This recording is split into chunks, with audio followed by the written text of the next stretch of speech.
also see Navia and Clorinde over there? They look like they might have run into some kind of trouble. Let's go check out what's going on!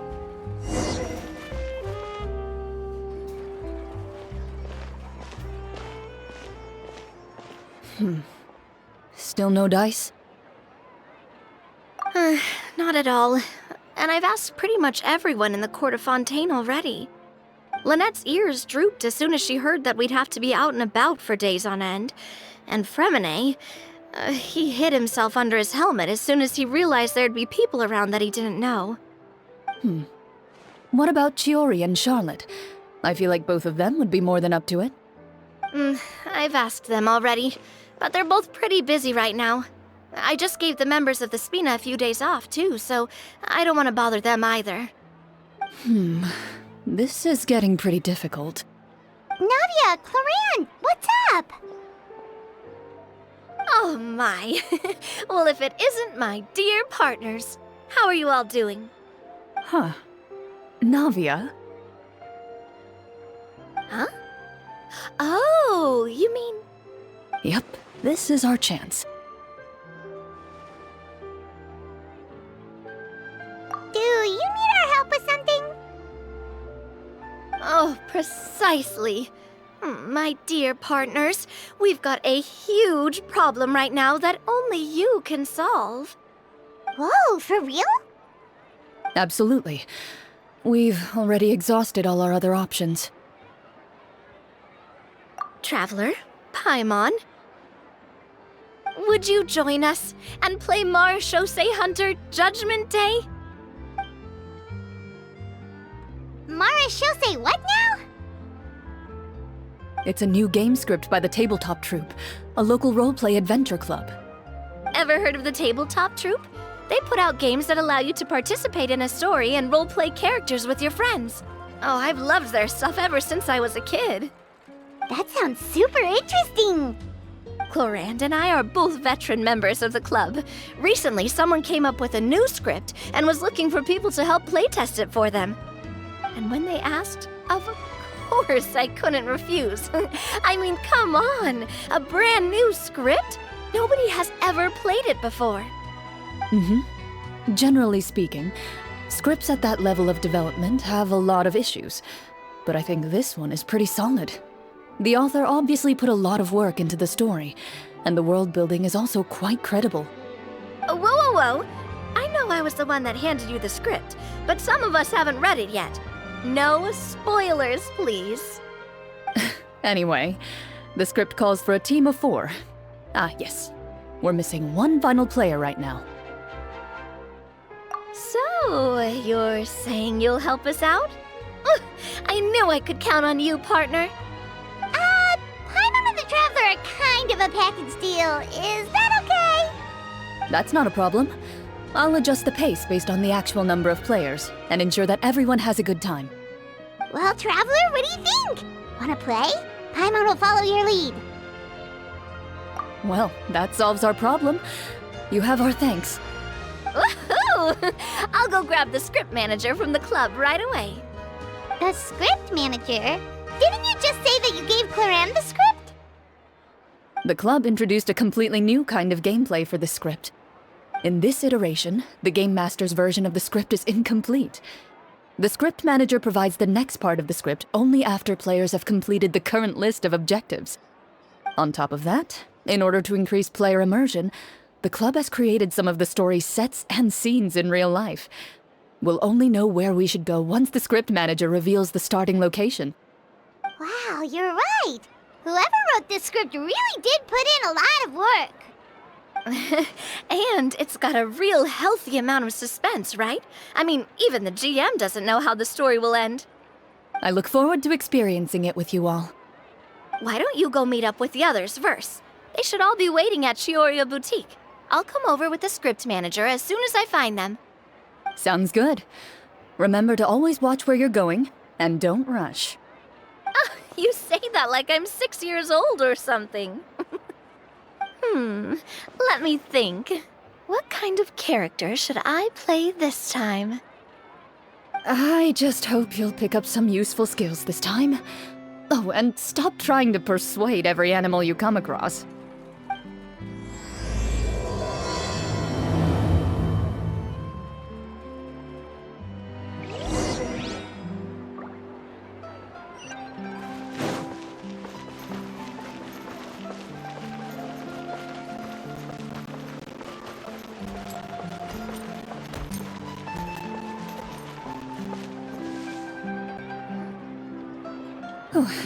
Sorry to keep you waiting. You're back! Huh? And you've got the Traveler and Paimon with you, too! What a pleasant surprise. I assume you'll be joining us for the game then? Linny, Farina! Paimon didn't know you were playing too! Are you also members of the tabletop troupe? I'm more of a casual member if anything. I haven't taken part in many formal club activities. Lynette Fremine and I play something similar at the Hotel Bouffe Tété sometimes, but I'm usually the GM. Still, I'm sure it'll be fun being a player for the first time. I'm looking forward to it. Well, I'm not a member of the club at all. Clorinde simply woke me up first thing this morning, said there was a good script worth experiencing, and asked if I wanted in. If you're interested, I can give you a referral. That should give you a 40% discount on membership fees. I think I'll wait to see how this experience plays out first, especially when it comes to the quality of the script. If it's sufficiently fun, then I'll join. Do you participate in a lot of tabletop troupe activities, Clorinde? You could say that. She's actually one of the few senior game masters of the troupe. Right. I knew about that even when she was still my subordinate. It's nothing. Really, just a small hobby of mine. Wow. Paimon's so used to seeing you be all upstanding and intimidating as the champion duelist. It's kinda hard to imagine you role-playing with a bunch of friends. Surely you jest. I would never intentionally make things difficult for my players. I maintain a clear boundary between my professional and personal lives. The me you see at court represents the law and order of Fontaine. I put all personal feelings to the side and grant a fair duel to all who seek to defend their honor. But in my personal life, I'm just an ordinary person. Someone who feels anger and sadness, just like everyone else. Well, you say that, but for all the time I've known you, I don't think I've ever seen you cry. I've seen you get angry, sure, but now I'm wondering whether you were actually mad or if it just looked that way from the outside. I was probably in work mode during those times. Is that so? Well, in any case, I just feel like even in your personal life, you don't get emotional very often. So you want to see me cry? That might be a little difficult. A show of anger, though, that might be something I could accomplish. No, that's not what I meant.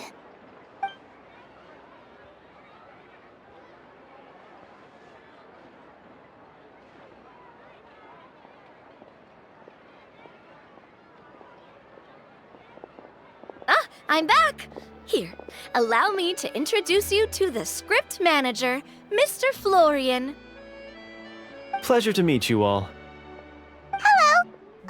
Wait, are you a champion duelist too, Mr. Florian? Oh, no. This is just the costume provided by the club.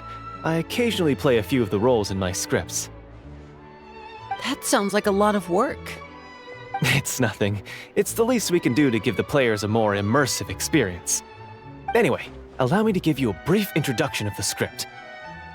This script was adapted from the real history of the Marechaussee Hunters. You all will play the role of hunters from a bygone era and resolve a series of events unfolding in the capital. Paimon's not super familiar with the history of the Marechaussee Hunters. Is that a problem? Oh, no problem at all. I can give you a brief rundown. So, basically, Marechaussee Hunters were people who dedicated themselves to hunting monsters and protecting the city by using a special swordsmanship technique passed down over generations. Their story can be traced back to the ancient Remurian dynasty, as well as the first hunter, Cassiodor. But I'll leave the finer details for you to seek out and discover later. and I'll provide additional commentary as the story progresses. In that case, brave hunters, are you ready to set out on an unknown adventure? Whoa, just one sentence and it's like we're in the story already! Aha, I see many a determined gaze before me. Very well, head over to this location and begin your heroic journey. So, as we follow the story, it leads us to specific scenes? Ooh, sounds pretty innovative. What does the message in the envelope say? It's the exact location of the scene, as well as the formal permission to use the venue. Huh, seems like they have everything prepared. Please check all your belongings, everyone, and make sure you haven't forgotten anything. Once you're ready, please follow me to the designated location. Sounds good! Hunter Squad, move out!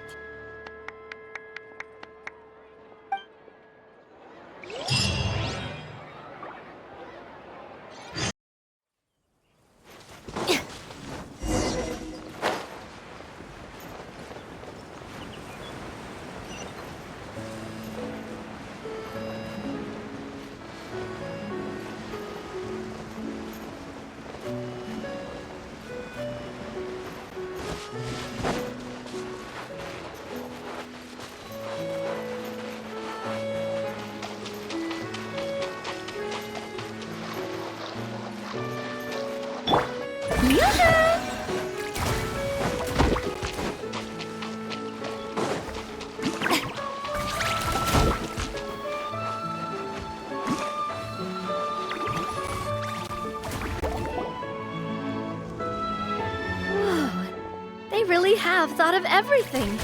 Even the phaetometer is here and ready to go for us. The phaetometer. What's that? It's a card that's used to determine action success or failure. We'll need to use it when we try to use certain skills. And what about all the dessert and tea? Is that for us as well? That's what the message said. Really? That's so nice.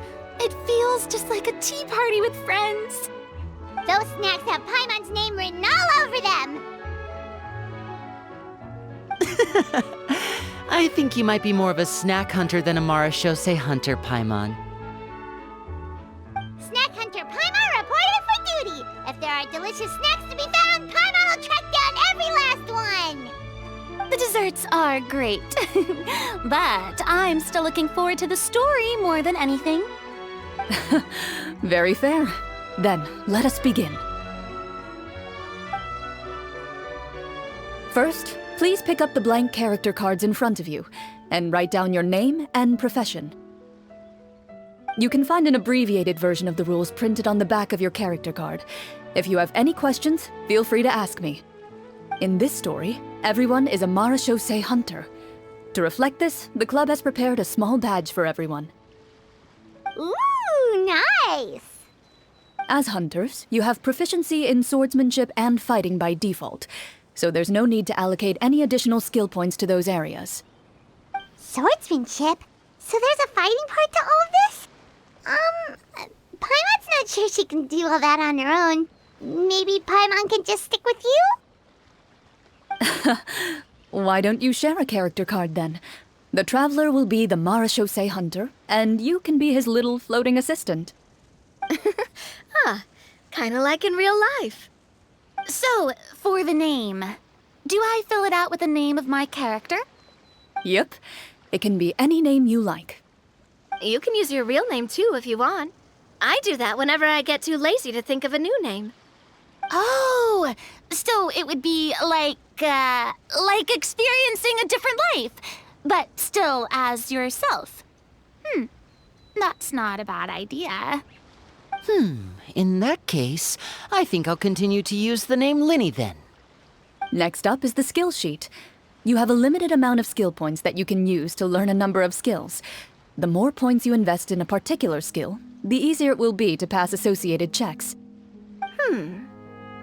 I'll take persuasion and investigation. Those are must-haves when it comes to missions like these. Oh, those skills sound like they'd be useful for gathering intelligence! Good idea, Navia! Just as expected of a veteran player. So, should we also take those skills then? Not necessarily.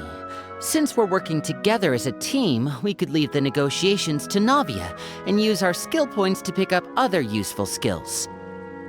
For example, I think I'll take Stealth and Sleight of Hand.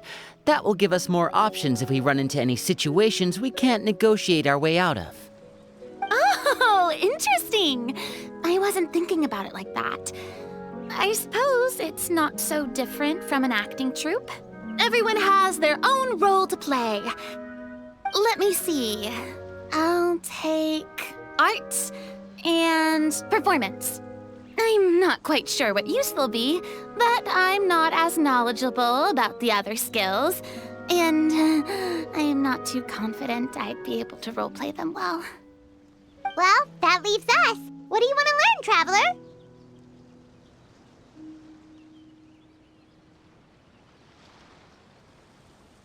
Oh, something that'll help you get a read on other people's thoughts. Sounds useful. Ha! Gotta say, this suits you really well. Nothing boosts morale like good food. So what do you think? Are you sure you want to learn these 2 skills? Let's see. Oh, looks like you each have enough points to choose one final skill. You've all picked such classic skills. It's fine to go a little bit out of the box, you know. Why do I get the feeling she's getting ready to cause trouble? For example, this one here. Summon. Doesn't it sound super mysterious and cool? Oh, I saw that one just now as well. The description says, this skill can be used under certain circumstances to summon characters or creatures that fit the script's world-building rules. The script's world-building rules, huh? But how are we supposed to know what a Marashose hunter can summon? Oh, that's not for us to worry about, my friend. Just learn the skills that interest you, and the GM will take care of the rest. All right, you've convinced Paimon. Let's learn Summon, then. Paimon can't wait to see what kind of thing shows up. Well, now that everyone's more or less finished creating their characters, we can begin. Since 2 of our players are doing this for the first time, though, let me ask. Would you like to play on easy mode or authentic mode? What's the difference between the 2? Well, in role-playing games, the story sometimes changes based on the decisions of the players and the results of the Fatometer. For example, if you fail a check, that means you cannot use the target skill in that scenario. A critical failure may even result in further negative consequences. If you choose to play in authentic mode, every time you elect to use a skill, you'll need to use the Fatometer to see whether you succeed or fail, and face any consequences that may follow. If you choose easy mode instead, every check will be successful by default, and you won't have to worry about luck playing a factor.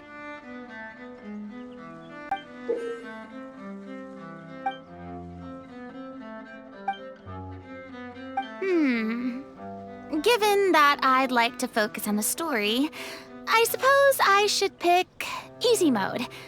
I'd feel bad if I brought the team down by failing my checks. Huh? Oh, come on. Don't worry about that. RNG is the lifeblood of role-playing games. I'm going with authentic mode for sure. Never knowing what you might have to overcome. Ugh, doesn't that sound exciting? I'd rather be mentally prepared for what might happen. All right, then I'll mark down Farina for easy mode. All her checks will be successful by default. As usual, Navia and Linny will play on authentic mode. What about you, dear partner? How would you like to play? Are you sure? No need to worry about the pesky Fatometer. Pretty good choice if you just want to relax and play the game. Honestly, I don't think Clorinde would make things too difficult for us no matter what the Fatometer says. Isn't that right, Clorinde? No promises. That wasn't super reassuring. Well, anyway, enough talk. Let's get started. I want to experience at least a good chunk of the story today. Speaking of the story, why is the beginning scene on a beach? Well, that's because... a long time ago, back when human civilization was still in its infancy, powerful demons and evil sorcerers ruled over the land. They created a host of monsters and sent them to slaughter all humans in existence. Soon, a group of human rebels banded together. With their swords raised, they swore to brave the darkness, and in doing so, subdue each and every monster that sought their destruction. They became known as the Marachose Hunters.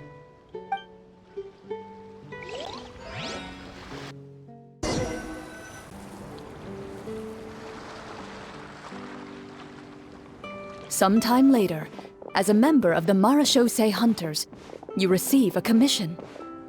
Following the address provided on the message, you take a boat and arrive at this strange city. As you inhale, you can taste the slightly salty air of the docks as you begin to survey your surroundings. There aren't many people in the vicinity, but you do take note of a few others who, like you, seem to be sizing up this place. Your eyes meet, and you realize these people are fellow Marachose hunters, likely led to this location after receiving the same commission as you. You're all Marachose hunters too, right? Allow me to introduce myself. The name's Navia, monster hunter by trade and helpful neighborhood businesswoman on the side. What say you to traveling together? We can help each other out on the road. Okay, count me in. My name is Linny. I've been wandering since I was little and picked up a few less than legal tricks along the way. I was adopted by a Marachose hunter and later chose to follow in his footsteps. Is this where you introduce your character to everyone? It sounds like they've done this dozens of times. My name is Farina, and, I grew up in a noble family. I always had a strong interest in performance and the arts. Even though I'm a Marachose hunter, what I really want is to be a performing artiste.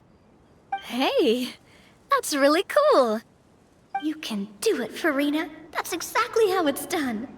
Paimon is Paimon, a good friend and companion to this Marachose hunter right here. I've been studying the culinary arts since I was a child. I hope my delicious food can help boost people's spirits. That's wonderful. I'll be looking forward to your cooking during our adventures together. Well, if we're all here for the same commission, why don't we take some time to confirm what we need to do? You open your envelopes at the same time. The message reads, "To the honorable and trustworthy Marachose hunters, our kingdom is currently facing a grave crisis. The lands outside the capital have been overtaken by monsters, and our people are being led astray by forces of wickedness. We beseech you, please help us resolve this crisis and return peace and stability to our home." Huh. The layout of this city looks super familiar. It kinda reminds Paimon of Mondstadt! The scriptwriter must have used a real-world city as a reference when coming up with the map. As experienced hunters, the layout of the city reminds you of places once traveled. You recall the sight of tree-lined streets and the gentle tranquility of days gone by. Yet, as you regard the city in front of you, it appears to be little more than an empty shell. Its hollow gates are open to you, beckoning you to come forth and bring salvation back to the town. I carefully read every line of the letter and turn my attention to the signatures at the bottom. Who issued this commission to us? You see a long string of unfamiliar names. It would seem that many of the residents of the city issued this commission together. They sensed that things were not right within the kingdom and sent a distress signal to the outside world. In that case, why don't we take a walk around the city and see if we can learn anything from the local residents? Oh, good idea. We might be able to get some leads on the monsters and bad guys we're after. You look up and see a tavern nearby. It appears to be open for the day. Why don't we go check out that tavern? If the novels I've read are anything to go by, taverns are usually full of information.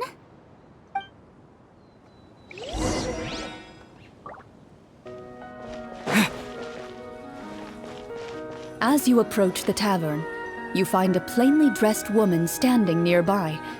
She appears to be rather troubled about something.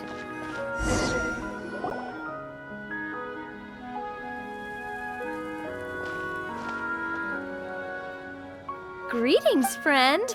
Lovely weather we're having today, don't you think? Oh, hello. I suppose you're right. The weather today is quite lovely. If only those monsters out there would stop causing trouble. It seems like every character included in the script has a certain amount of useful information to offer. If we keep asking questions, we might be able to get some good leads. Oh, come now, don't be sad. Life is all about optimism. Oh, that reminds me. What did you have for breakfast this morning? Huh? I don't think that's the kind of question we're supposed to ask. Nothing turns a frown upside down like good food. How about some macarons? I could make you some. You didn't even take cooking as one of your skill proficiencies. That's not necessary, miss. Excuse me for saying this, but you don't really look like a chef. Besides, I'm not really a fan of sweets. So you're someone who barely smiles and doesn't like sweets. You're really starting to remind me of this one friend of mine. Hey! Did she just... me? Clorinde must have broke character for a second. This isn't getting us anywhere. Traveler, maybe you can think of something.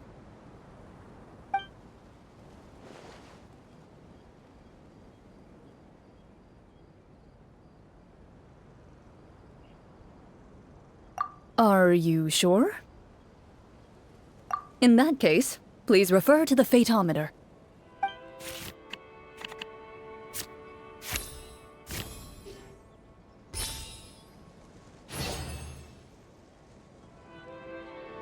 Whoa, it was a success! You remain silent as you prepare a pot and fire to use for cooking. The woman stares at you with her mouth agape as you skillfully cut the ingredients and toss them into the pot. After some time, a rich aroma begins to fill the air. Even a passing cat can't help but stop in its tracks and look up in anticipation. Please have some food. Who knows, maybe you'll feel better after eating something delicious. Whoa, that's amazing. Wait, so as long as you pass the check, you can pretty much do anything? And it won't be seen as absurd? Oh, thank you. You were right. This food really did make me feel better. So, what had you so worried earlier? Could you tell us a bit more about it?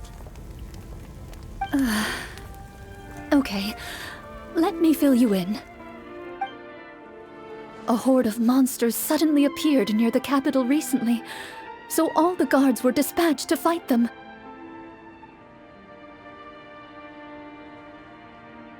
Do you remember when those monsters appeared?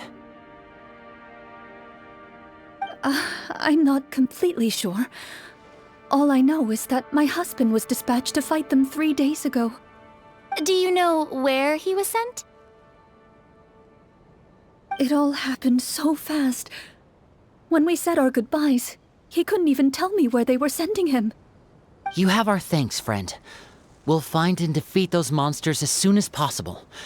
We sincerely hope your husband will be able to return to your side soon. Thank you. Don't worry. We'll find him. Just try to remain optimistic and wait for good news. We don't always get to choose what happens to us. But we do get to choose the little things, like what we eat and how we respond to the things life throws our way. I hope that one day, you too will recognize the power of something as small and inconsequential as a delicious dessert. I'll do my best. You bid farewell to the woman, and continue your journey further into the city.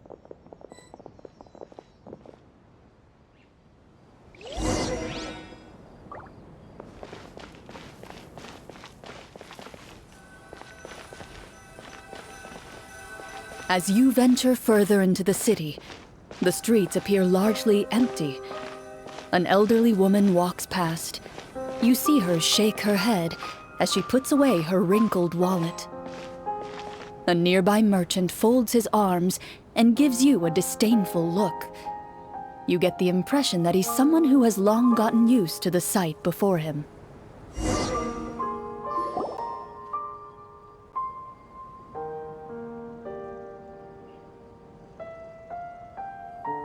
Although he doesn't seem very friendly, merchants are usually a good source of information, right? Pardon me, sir. I'd like to ask a question if I may. That depends. How much are you willing to pay? How about this much? What do you take me for?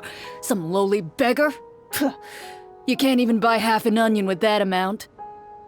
Surely an onion can't be that expensive, right? What do you know? War's nearly upon us. Everything costs several times what it did before. If you're not gonna buy anything, then scram. Whoa, what a nasty guy. Maybe we shouldn't even bother talking to him. But he still might have information we need. Traveler, can you think of something? Sir, we came to this city to solve the very problem you seem to be referring to. The war you mentioned, would it happen to be against the monsters outside the city? If you happen to be well informed and know a thing or two about what's going on, we'd appreciate it if you could share that information with us. After all, the sooner this problem gets resolved, the easier it will be for you to do your business.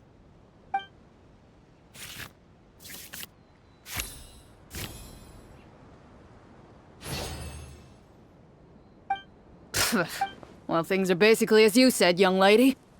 Those monsters are camped outside the city, and they've been destroying all our trade routes. We have limited reserves within the city, so if this continues, we're all gonna be in big trouble. Wait, you're saying no one has put a plan in place to distribute supplies or maintain order? We could all starve, and those nobles in the palace wouldn't even break a sweat. Who knows? Maybe they've been in cahoots with the monsters all along. That is concerning. All right. That's all the information you need, right? Off with you now. I've still got business to do. You know, if you smiled a little more, you'd definitely get more business. And I bet that would make your life just a little bit sweeter. I'm not saying it's guaranteed to work. It's just a tip.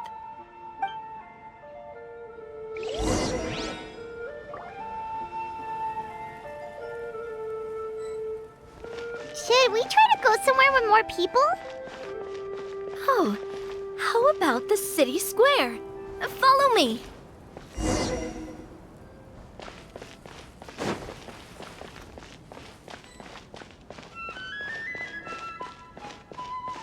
Before you lies the city's central square.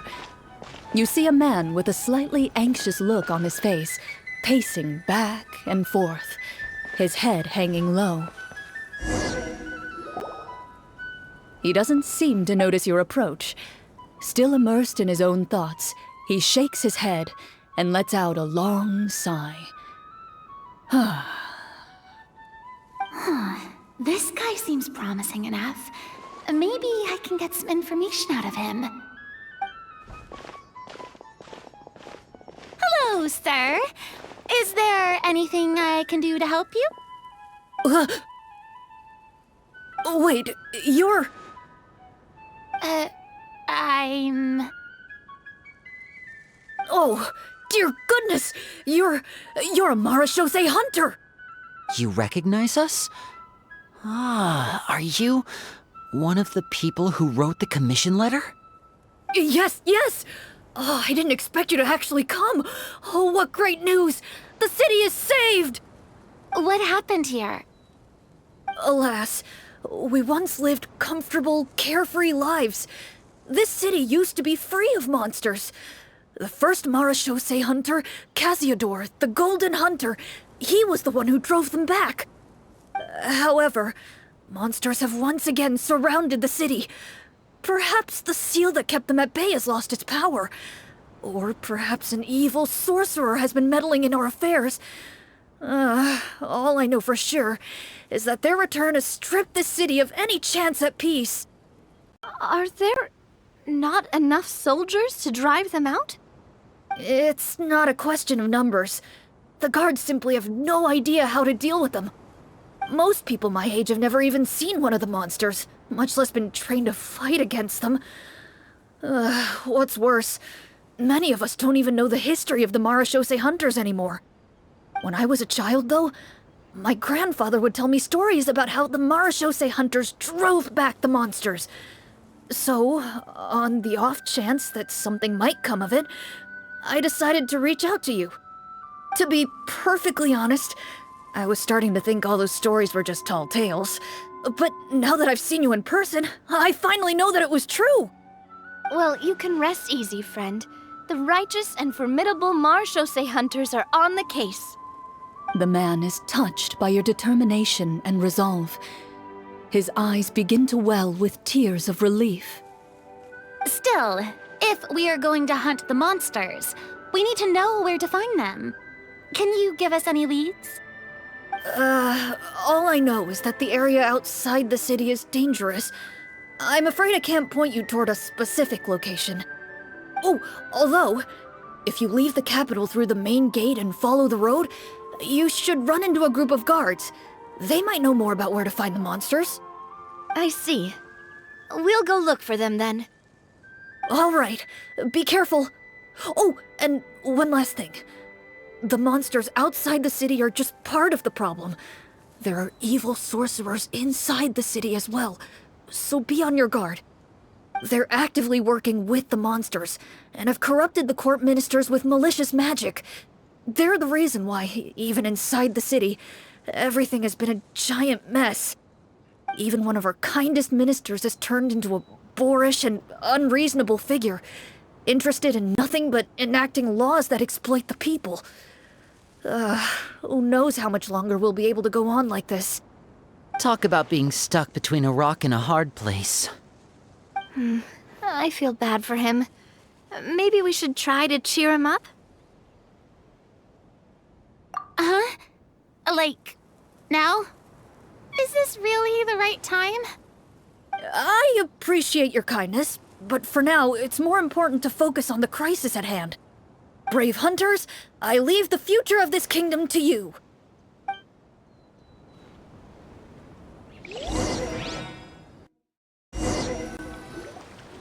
If I understood correctly, there are currently 2 problems in the kingdom that need solving, right? Exactly. We need to defeat the monsters outside the city and take down the evil sorcerer stirring up trouble from within. But which problem should we tackle first? Well, this seems like a good moment for a break. Take some time and discuss what you want to do. Let me know when you've made your decision. I really didn't expect the people in the city to keep us at arm's length like that. I totally thought the hunters would be treated like heroes. Well, Clorinde said the script took cues from the real history of Fontaine, right? Maybe the real-life Marashose hunters were also treated like that. I wouldn't say it's a perfect representation of history, but there are definitely some similarities. Would you like to hear more about it? Sure. As long as it doesn't spoil anything in the script. You brought up bits and pieces of the hunter's history before, but it was all in passing. Paimon wants to know too! The hunters were super powerful, right? Were they all from a special line of supernatural beings or something?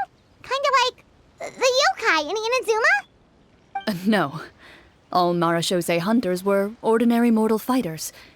The only thing that set them apart were the special sword techniques passed down over the centuries. Huh? So you mean anyone could become a Marashose hunter? In theory, yes.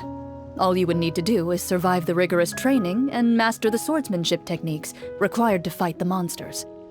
Still, most people dropped out at the early stages, and others called it quits the minute they saw a monster in person. To become a hunter, you must be strong in both body and mind. What kind of monsters did the hunters fight exactly? Oh, and the evil sorcerer the script mentions. Did they exist in real life too? The land of Fontaine once played host to an ancient dynasty known as Remuria.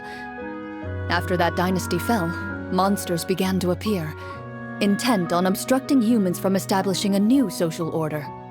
One of the ancient sorcerers of Remuria used his power to assemble a formidable army of golems. He sought to use that force to establish himself as king. Now wait a second. Don't tell me that guy was the inspiration for the evil sorcerer in the script. We still haven't found any in-game information on him yet. So, why don't you talk about someone else for now? Well, I wasn't planning on going into anything you might be able to find out in the game. But if you want me to talk about something else, then... How about Casiodor, the Golden Hunter? Or Egeria, the ex-Hydro Archon? Wait, but those people are all from a super long time ago. Where did you learn all this, Clorinde? From my master. Huh.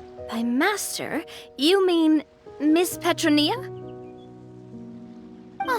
Is someone you know? Absolutely. Miss Petronia and my father were good friends. Back in the day, she would often bring Clorinde over to play, but then... Let's not get off topic. Anyway, back to what I was saying. Responding to Egeria's call, a number of warriors followed Casiodor into battle against the monsters. This group of warriors, under Casiodor's leadership, became known as the Marashose Hunters. Yet, as Fontaine entered an era of peace, their work gradually became obsolete. The Marashose Phantom, originally an association made up of hunters, eventually came to be predominantly comprised of Melusines. Ah, I see. That explains why most of the people in the script have forgotten the hunters or think of them as nothing more than a legend. Is that really a bad thing, though? It can get tough always being the one shouldering everyone's expectations. Depends on who you ask, I suppose. If the name of the organization no longer commands respect, investigative work is bound to suffer. Speaking of investigations, which problem should we tackle first? Monsters or evil sorcerer? I vote monsters. That's the main duty of the hunters, right? We can come back to the sorcerer later. Well said, Miss Farina. Plus, if the sorcerers really are the masterminds behind this whole thing, defeating the monsters could give us some clues on their intentions as well. What about you, partner? What do you think? It's decided then. All right. After some discussion, you decide to turn around and head out of the city.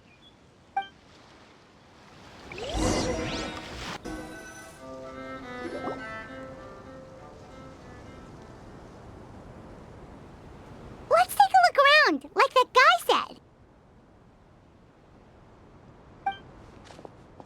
You there! Outsiders, halt! Who's there? An armored man approaches you. He has a tall, muscular build and a determined expression in his eyes. Just one look, and you can tell he's fought in his fair share of battles. Although he's trying his best to conceal his current state, his uneven gait and the sweat dripping down his forehead make it obvious that he's been wounded and is in serious pain. I'm the captain of the guard. I saw you sneaking around the city earlier, so I'll only ask this once. State your purpose, or it's off to the dungeons for the lot of you. Wow, it's been a while since someone's been this suspicious of us. I said talk, not whisper between yourselves. Have you ever heard of the Marchese Hunters? Marachose hunters? Ha! That fairy tale, you mean? What, do you expect me to believe you're one of them?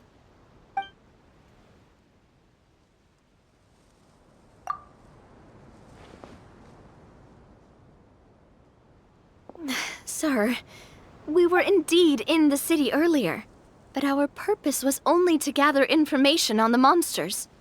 We're here to help the city and all the people within it. Your guards are still fighting the monsters as we speak. They could be seriously wounded and in grave need of support. You need all the help you can get.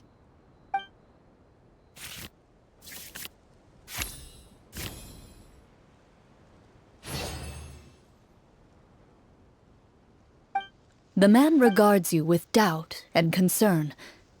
After a period of inner struggle, he lets out a long sigh and informs you of the locations where the monsters have appeared. Those monsters aren't easy to deal with, but if you insist on going, I won't stop you either. I just hope all the guards will be able to come back to their families alive. I wish you the best of luck.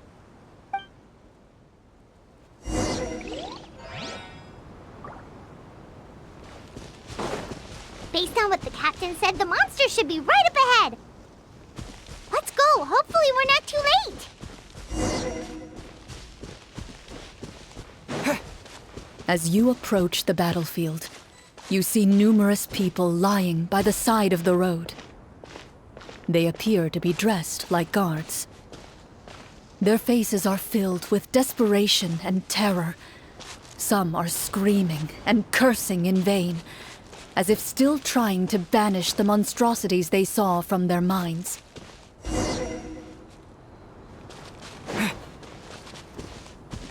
A few of the wounded look up at you in shock and disbelief. "Quick, leave this place! Turn around and don't look back!" they yell.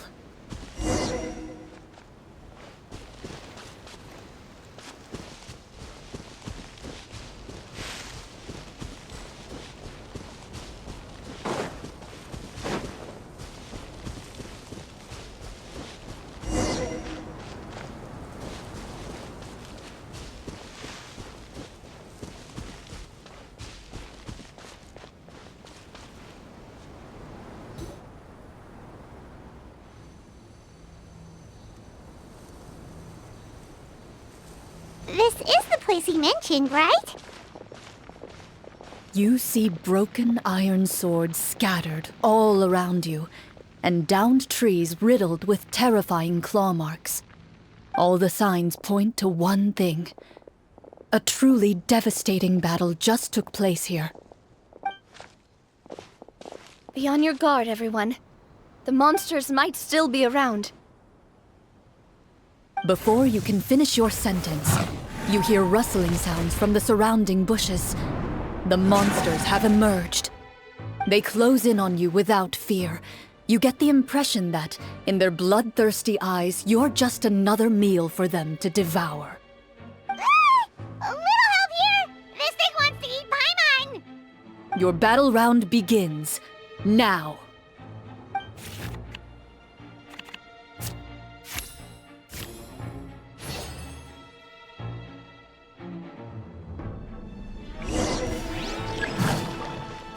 Yeah!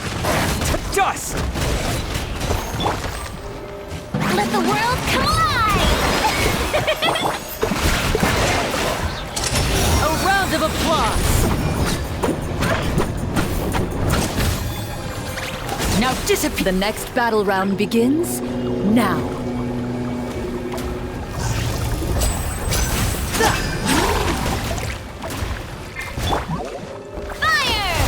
Well, with rocks.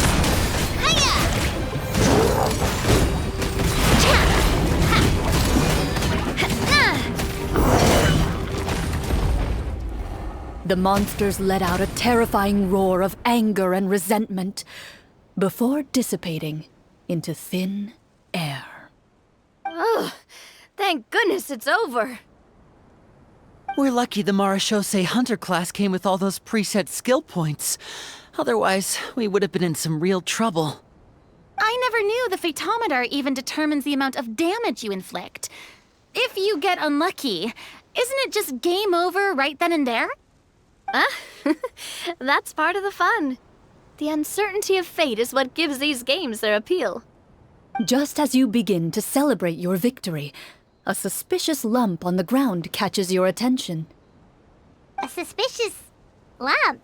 Wait, could it be the thing that appears after every battle? I walk up to it, crouch down, and begin to carefully examine it. I've still got my right glove on, so it should be fine for me to touch it, right? As you investigate the mound, you discover that the exposed portion appears to be made of wood. It was previously obscured by the large form of the monsters. With the monsters gone, the small protrusion now awaits your discovery, poking out of the ground like a shy flower bud. Whoa, it's a treasure chest!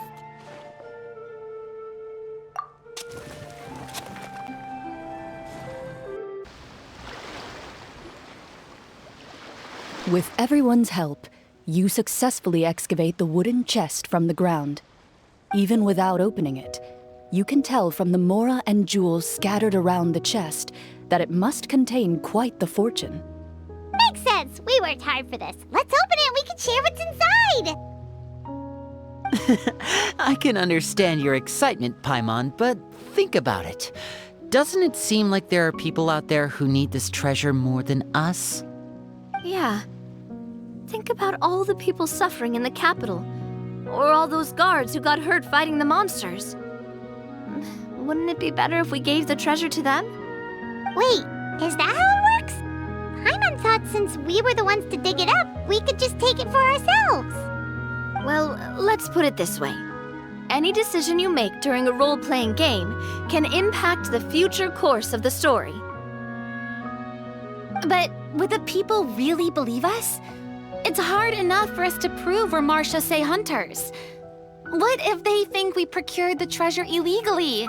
They might get even more suspicious of us. That's definitely something we should consider. Maybe we can come up with an explanation in advance. Well, if donating it could cause that much trouble, why don't we use it to buy some gear and fill up on good food? Then we'll be ready to fight even more bad guys. Looks like you're facing a difficult choice once again. Well, it's getting late. Why don't we call it a day for now? Wow, where did the time go? I'm not sure if it's because I'm having so much fun with you all or because the story is particularly enticing, but I feel like I could almost keep going. Here, here. Ooh, how about we play through the night? I'm not sure I'll have enough energy for that. Yeah, that won't work for me either. Lynette will give me an earful if I get home too late. I understand how you feel, Navia, but we have to change venues for the next part of the story anyway. Huh? Another location? There's a special note for the GM at the end of this section that says to proceed to an indoor set for the next part of the script. Whoa, they really pulled out all the stops for this new script. Well, even if we end the game for the day, we can still stay a little longer and hear Clorinde finish her story, right? Paimon wants to hear more about the history of the hunters. Something tells me you just want to finish the free desserts before we break for the day. That's just a coincidence, okay? Besides, to Paimon, not finishing free food feels even worse than having to buy her own. And anyway, Paimon really does want to hear more about Clorinde's master. Well... It's nothing. I appreciate the concern, but it's all in the past. It won't do any harm to share these things now.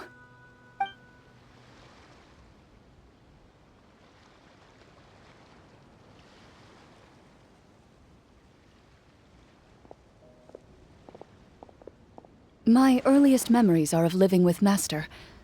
According to her, she saved me from certain people of ill repute. My birth parents had left me behind some time before that. What a heavy beginning for a life story. Master was a fascinating individual, if inexperienced in the ways of raising children. My first ever toy was a short sword. Although I suppose it wasn't so much a toy as something Master removed from her waist and handed to a noisy child in need of distraction. Oh wait, so she handed an actual sword to a child? Isn't that dangerous? Did you hurt yourself? Of course I did. I cut my palm and bled quite a lot. But Master was not concerned. She just stood there and casually lectured me about it. "See, that's what you get for not holding the sword properly," she told me. She then crouched down next to me and said, "Give me your hand. I'll teach you to bandage this wound. After that, it's time to learn how to truly hold a blade." Excuse me for asking this, Clorinde, but how old were you exactly when all this happened? Probably around, 3, give or take. 3? Isn't that when most kids are still struggling to hold a fork? As I said, Master was rather inexperienced in the ways of raising children. She believed trial and error was the best way to teach a child what they're capable of. I'm not so sure this is a question of experience. I didn't see anything wrong with her ways at the time. And anyway, children don't get to choose how they're raised. Oh, she did bring me back a pet from Liyue once. It was a Geovishap hatchling. A Geovishap hatchling? For a pet? That seems even more dangerous. What she said was this: "Make sure to get along, you two. If you really can't agree on something, just settle it with a fight. Whoever loses is the real pet." And how old were you when this happened? 5. Well, did you win? No, I lost. So you're saying you actually became the Geovishap's pet? Yes, but only for a week. By the end of that week, I defeated it in combat, and we've shared a cordial relationship ever since. That really doesn't sound like the kind of childhood someone should have. Later on, I gradually understood that Master most likely didn't know any other way to raise a child. She was a Marashosei hunter, but I never heard her bring up her own parents. Thanks to her, I learned how to navigate the forest by the age of 6, and could hunt monsters in the wild by myself the year after that. Even though the training she subjected me to was strict, she always made sure to take me traveling when she had the time. We met many of her friends during those days. That was also how I met Mr. Callis and his family. I still remember the first time we met. You were too scared to join our picnic and hid behind Ms. Petronia the whole time. I still hadn't really met many children my age at that time, so I didn't know how to interact with others. After that, though, you started coming over a lot. You loved challenging people to shooting competitions, remember? I don't think many members of the Spina ever beat you in one of those. I had a lot of fun during those days. I enjoyed them too. Oh, do you remember that one time we went exploring around the Spina together? We overheard Papa call your master Fontaine's Protector of Justice. We tried to pretend like we never heard anything, but you nearly let it slip that one time.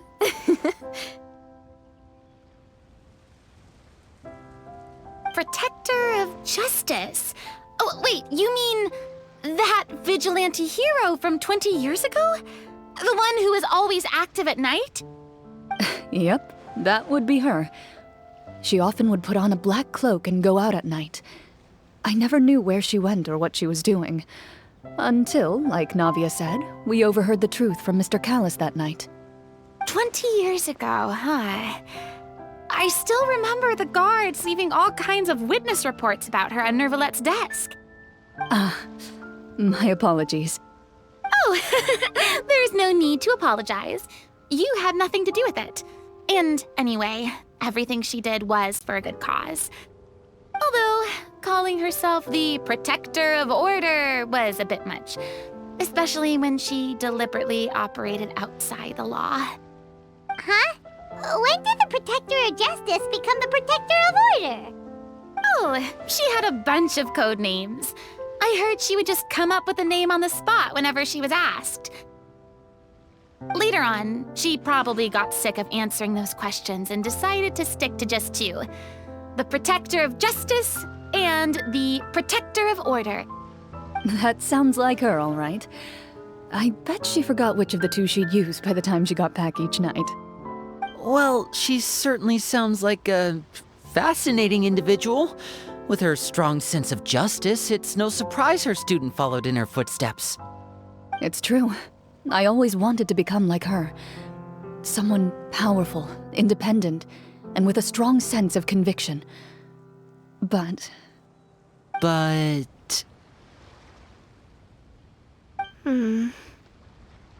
She suddenly disappeared the night I turned 10 years old. Disappeared? What happened? I have no idea. She didn't even leave a note. I was never able to find out where she went. That night, I was celebrating my birthday at Navia's house, but Master never came to pick me up. When I returned home on my own, it was to an empty house. When she still didn't appear after a few days, I went to Mr. Callus's house to ask about her whereabouts, but he only shook his head. Papa probably didn't know either. I know he sent a few people to investigate the matter in secret, but they never found any credible leads. Don't worry, I understand. To be perfectly honest, given Master's personality and way of doing things, it all made a lot of sense. If I had to guess, I'd say she probably used it as an opportunity to force me to become independent. Just like how, when a litter of kittens reaches a certain age, the mother willingly leaves them behind. Were you upset, Clorinde?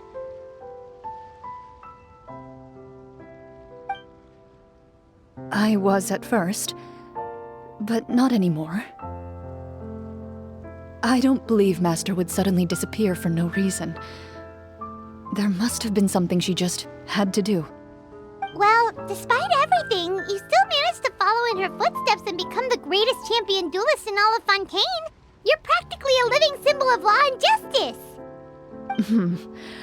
I suspect my position would be far too by the books for her. Master always did whatever she pleased. But you're right. I suppose I do take after her in some ways. Who knew Clorinde had such an interesting past? I never had the chance to ask her about it before. I wonder... if Clorinde's master were the champion duelist back then, would that duel against Mr. Callus have gone differently? Oh no. Judging by the atmosphere, Clorinde and Navia are probably thinking something similar. The mood just got super awkward all of a sudden. Well, anyway... would you look at the time? It's getting dark, so we should probably call it a day for real this time. If we keep talking like this, we really will be here all night. I had a great time today, Miss Clorinde. Thank you for being our GM. Anytime. The script was good, but I've got to say, your childhood stories were even better. Hey, you should tell us more about that fight against the Geobishop sometime. Maybe your master was onto something. You could be right. What does she mean, onto something? I certainly don't know any 5-year-olds who want to fight a bishop in their spare time. Guess I'll head back as well. I need to save my energy if I want to continue enjoying the story tomorrow. You're that excited to hear about my fight with the bishop? I was talking about the script.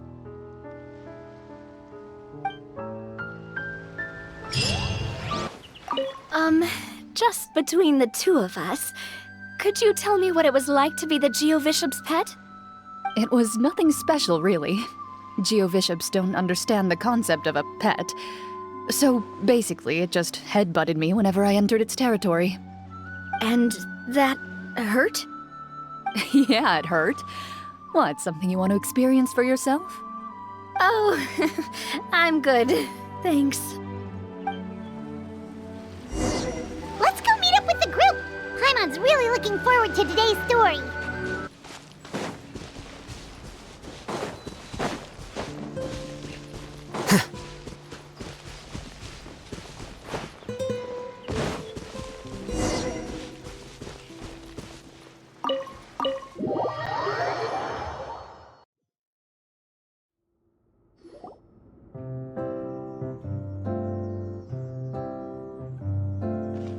Looks like everyone's here. Now, before we begin, why don't we finish where we left off yesterday?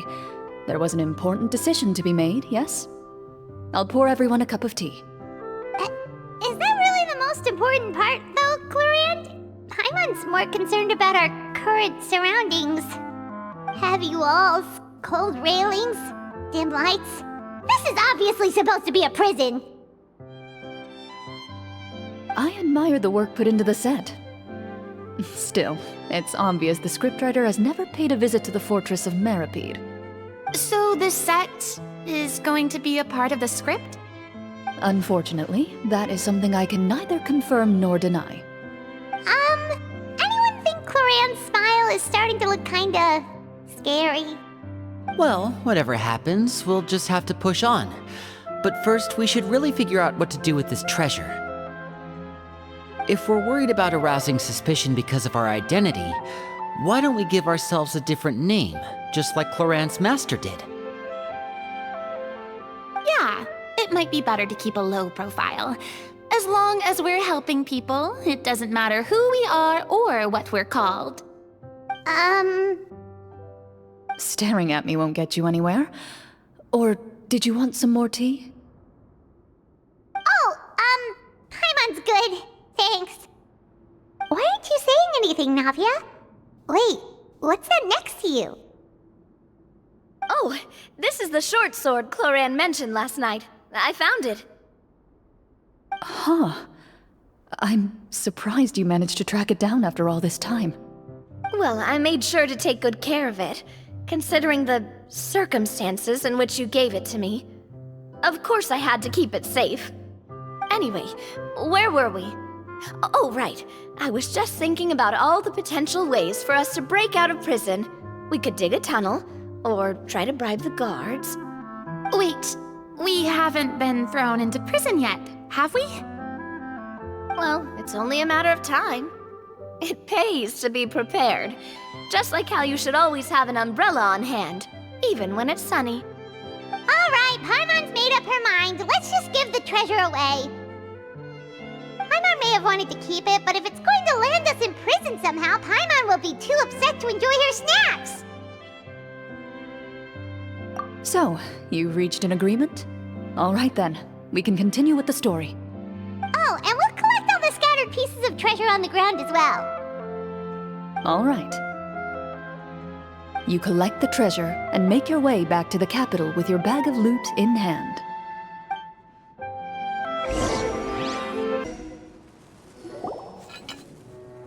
The city is still shrouded in a gloomy, oppressive atmosphere, but your spirits are surprisingly high.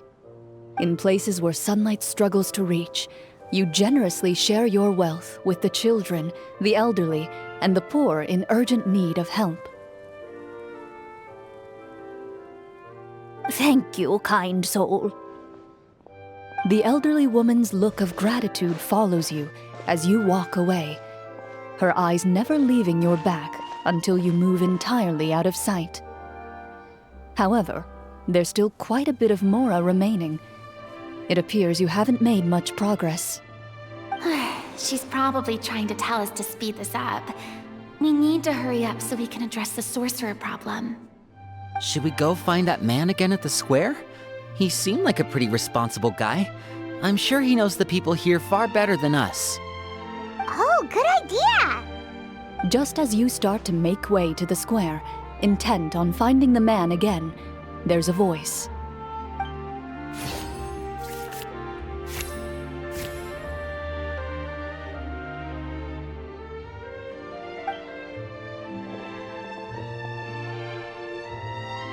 Please wait, distinguished guests.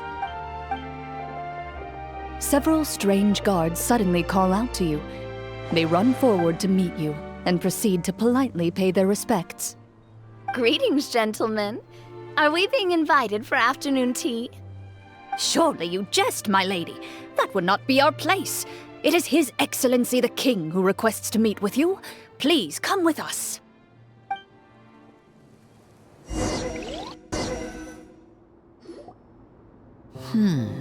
Do you think this could be a trap?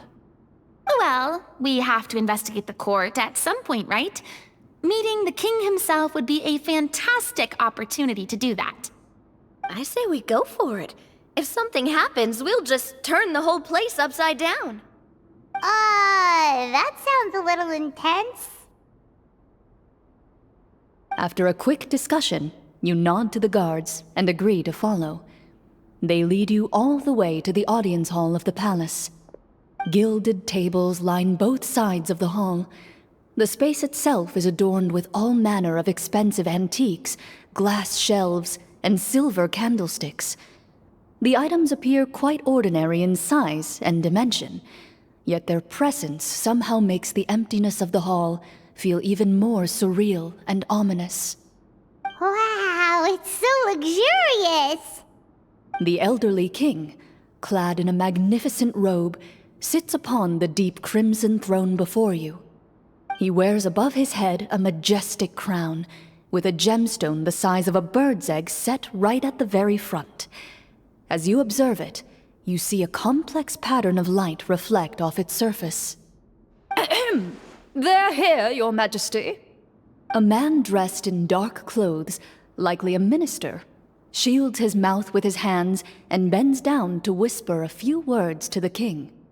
After a moment, he lowers his hands and stands back up. His gaze shifts to fixate on your group, but he does not move from his place at the king's side. The king does not appear entirely aware of his surroundings. The man by his side, though. We should keep a close eye on him. The king remains still and says nothing. The minister is the one who speaks. Esteemed guests, allow me to thank you for coming to our faraway kingdom. Unfortunately, His Majesty the King finds himself quite exhausted from work. So please allow me, his Prime Minister, to welcome you in his stead. I've heard tell that your group, the Marechaussee Hunters, used your exceptional ability with the sword to repel the monsters near the capital. Such a great deed deserves to be rewarded. However, seeing that I was not fortunate enough to observe such a feat with my own eyes, you'll forgive me for seeking to verify the truth by speaking to you myself. Well, we've got nothing to hide. You brought us here to talk, right? So we'll just explain what happened.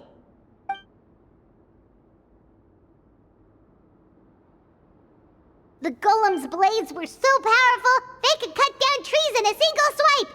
It took a lot of effort to defeat them, even for trained swordsmen like us. Well, that was enough details, right? Believe us now? Your account does indeed match those of the survivors. Since you were the ones who defeated the monsters, that must mean you are also in possession of the treasure they stole?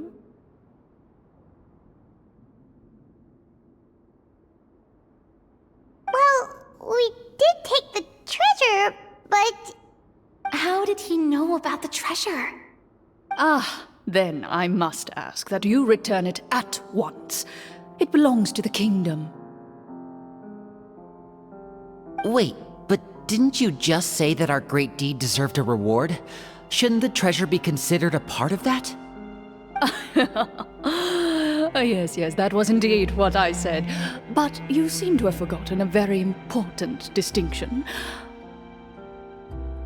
Only that which is freely given by the king can be considered a reward. Taking the rightful wealth of a kingdom without said permission, on the other hand, is a crime. But that's completely unreasonable! Yeah, that makes no sense! If it weren't for us, the treasure would still be buried underground somewhere! Maybe so, yet the fact remains. You tried to dispose of the treasure without reporting it to the court and without receiving permission, yes? What, no answer? Surely you're not insinuating that you, a group of legendary marechaussee hunters, sought to take the treasure for yourselves? Well, what about the king? Is he just gonna let this guy talk for him the whole time? Clad in his magnificent robe, the king remains seated, with his hands resting on either side of the throne. His posture is rigid and unmoving. He stares forward with an empty look in his eyes, completely unmoved by the events before him.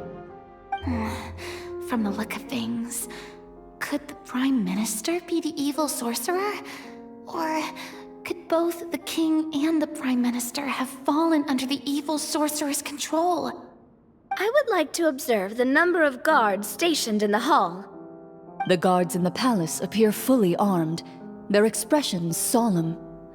Sensing the tense atmosphere in the room, they stand at the ready, each with a hand placed upon the hilt of their sword, as if prepared to draw their weapons and surround you at a moment's notice. Well, there goes my plan to turn the whole place upside down, I guess. It appears we've been visited by nothing more than a group of ill-intentioned imposters. What a pity. Guards, take them away and throw them in the dungeons. Before I decide your fate, however, I must first determine whether you have any accomplices outside the court. Can't we try to slip away? Or maybe start some kind of riot? But if we try to fight the guards right now... Don't worry. At least we figured out who's behind all this. Let's just play it by ear. If you're scared, Paimon, just hold my hand. Thanks, you guys. You allow yourself to be led away by guards surrounding you on both sides. It's only when you begin to feel drops of water falling from the dungeon ceiling and smell the stench of death and decay all around you that you finally realize you've stepped into a completely different world. Stay here, and don't try anything funny. The guards lock the cell door and leave without looking back. Wait, sir! Your voice echoes through the dark hall, but the only response you receive is the sound of water dripping from the ceiling. No! What should we do now? Carve out a new path of fate with our own two hands, of course. I draw my weapon. You reach toward your waist, but find nothing there. You now recall that your weapons were confiscated before the guards locked you in the cell. The bag of treasure along with them. What about that knife I hid in my boot? When did you hide it in there? When I was thinking about digging a tunnel. Rejected. You failed to inform the GM of this course of action. Moreover, the guards would have conducted a thorough search before throwing you in prison.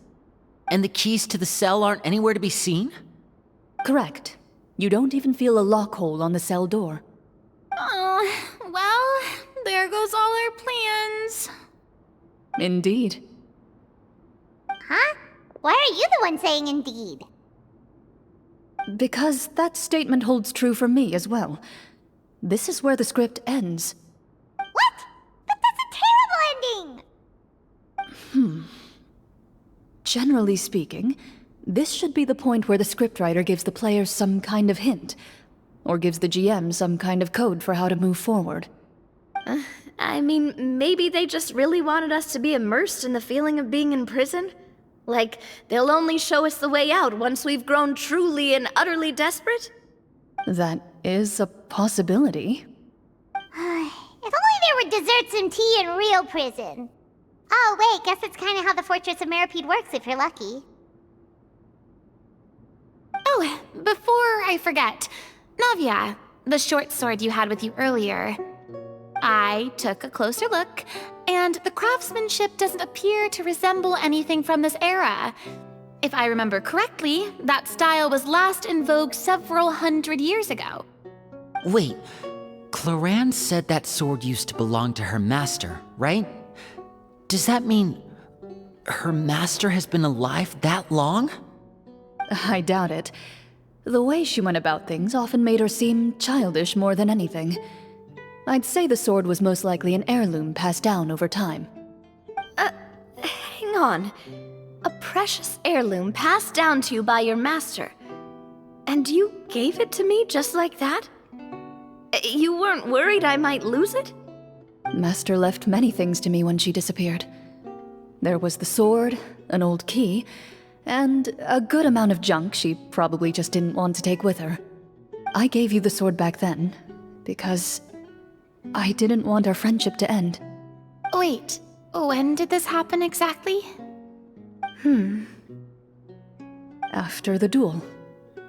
Between Mr. Callis and myself. Before that, Clorinde would have meals with us and even stay over at the Spina some days. She was on great terms with Papa as well. After the duel, though, there was a period of time where we simply didn't know how to face each other. She entrusted this sword to me, and never came back. We were both sad, and conflicted, and totally overthinking everything as a result. Whenever I looked at this sword, I couldn't help but wonder if Miss Petronia had never introduced us to each other at that picnic. Maybe part of the sadness I was feeling could have been avoided. Back then, it felt like I hadn't just lost a father, but a close friend as well. No one can change the past. The most important thing is that you two found your way back to each other and can enjoy things like this together. Yep, you're right. I'm sorry, you two. I didn't mean to bring up any sad memories. Think nothing of it. No one here is at fault.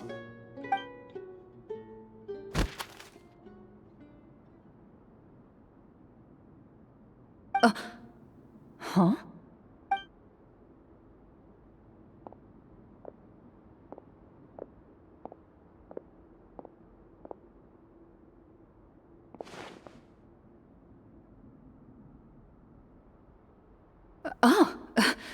Looks like the next part of our script is here.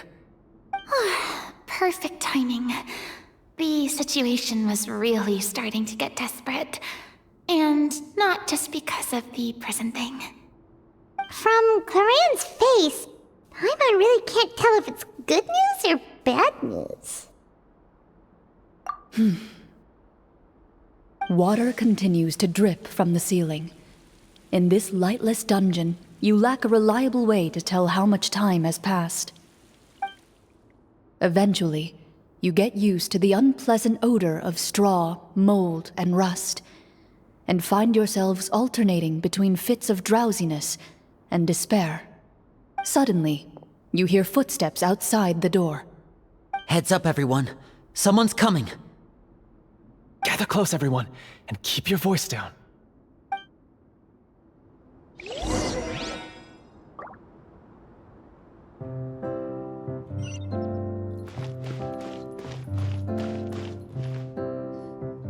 Who are you? I work as a guard in these dungeons, but my true identity is the same as your own. I'm also a Marechaussee hunter. Huh? Shh. I've already sent away the other guards, but if we make too much noise... I understand, but how can we be sure we can trust you? The king has issued a formal decree. In light of the irrefutable proof of your crime, you're to be executed before tomorrow's sunrise. If you want to escape, it has to be now. Executed? We barely did anything! Monsters appearing at the same location as the treasure. Could this entire thing have been a trap? There will be time for speculation once we're out of here. As for my identity, I have no way to prove that to you just yet. Infiltrating the capital was difficult, and finding a chance to speak with you has taken a lot out of me. I could go on, but I think we can all agree that now is not the time for details.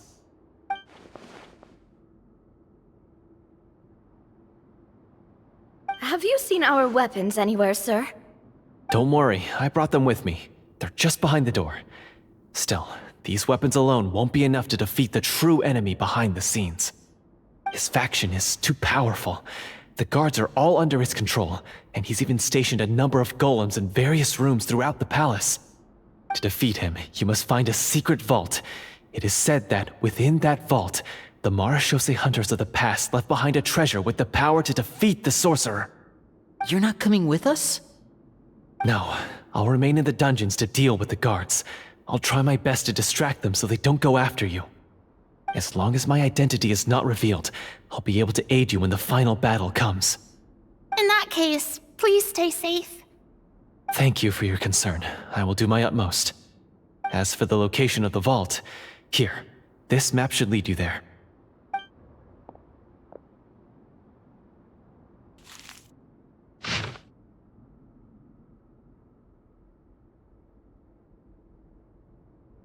Got it. All right, once I open the door, remember to stick close and refrain from making any noise. I'll lead you out of here as quickly as possible. You now have the chance to restore the honor and legacy of the Marashose hunters. So please, get out there and reclaim what's ours. And be sure to exercise caution. With the help of the guard, you successfully escape the dungeons. Your sense of despair and anxiety both seem to fade as you continue your quest. Wait, we didn't get to use our skills at all while we were in prison. Who knows when we're gonna get the chance to use that cool summon spell? That is a pity, but we can only continue to move forward. Yoo-hoo!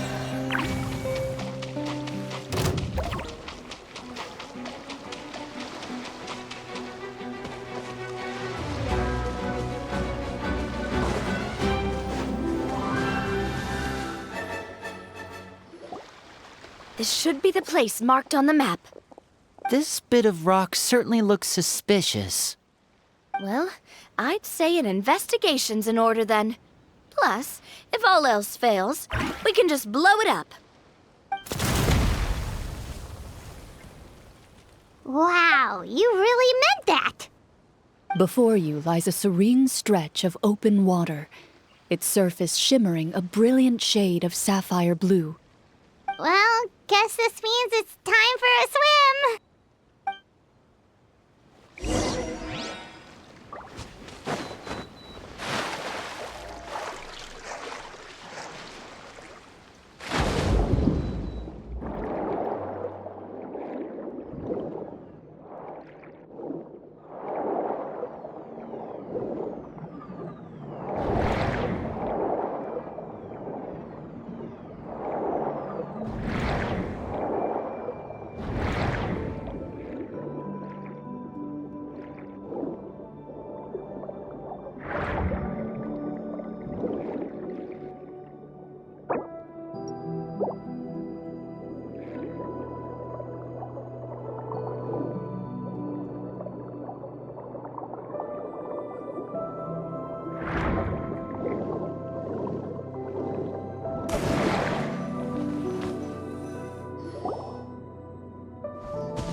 What's the matter?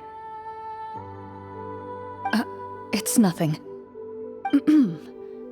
As you step into the cave, you find yourself in an eerily quiet space. Before you lies a narrow passageway that appears to trail off endlessly into the distance.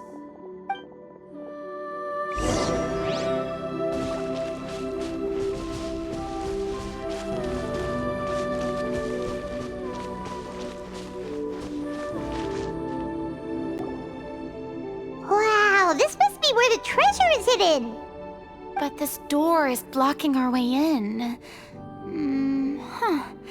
It almost looks like it's been here for quite some time. I've got to hand it to the tabletop troupe. They really went all out with the props. Huh. What have we got down here? A kind of mechanism connected to the door? Ah, it looks like we might have to arrange it into a certain pattern. A pattern on a stone door. That's something Master mentioned before. Is something wrong, Clorinde? After a long, difficult journey, you finally arrive at the location indicated by your map. It appears to be an ancient site of some sort, where treasure likely awaits. Your surroundings are exceedingly quiet and serene, as if the secret that slumbers here has never once been disturbed. If you listen closely, you can almost convince yourself you can hear the sound of its calm, gentle breathing. That description makes Paimon feel kinda bad for disturbing this place. We're doing this for the sake of the people, to free them from the evil sorcerer. I say it's time for this treasure to once again see the light of day. Linny's right. We need to keep going. The future of the kingdom depends on it. The next part of the story requires us to solve the puzzle, right? Let's start exploring the area. Yes, that should be fine. Something feels off about all this. Guess I'll just have to improvise.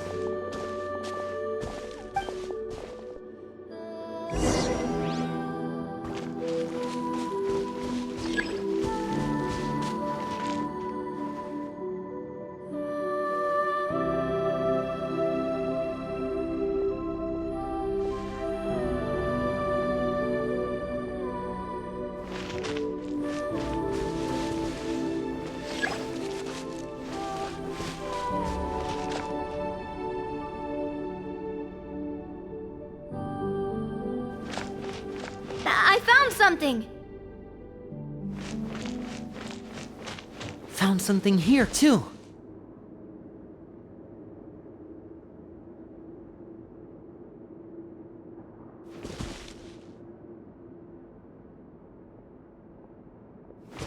Same here.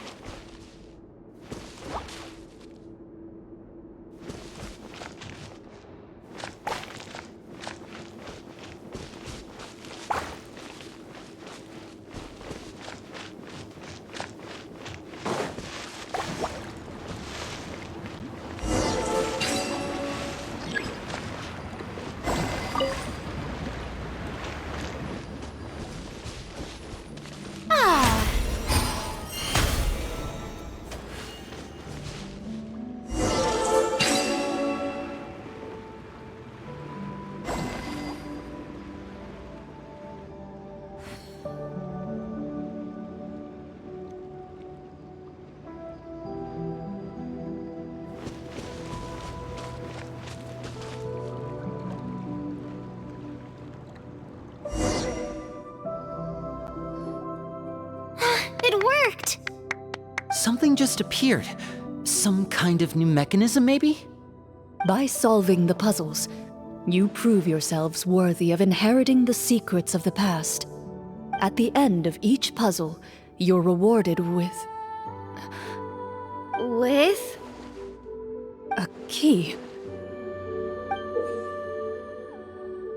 Oh, it must be the key to the big door.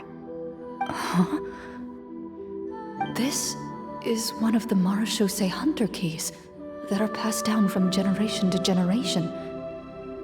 It looks just like the one Master passed down to me. It is said that 4 keys in total are required to form the final, complete key. And it seems like we just collected 3 of them. That must mean... Huh? What's wrong? You hear a few strange noises. Suddenly, all the torches in the ruin go out at once. Huh? What's going on?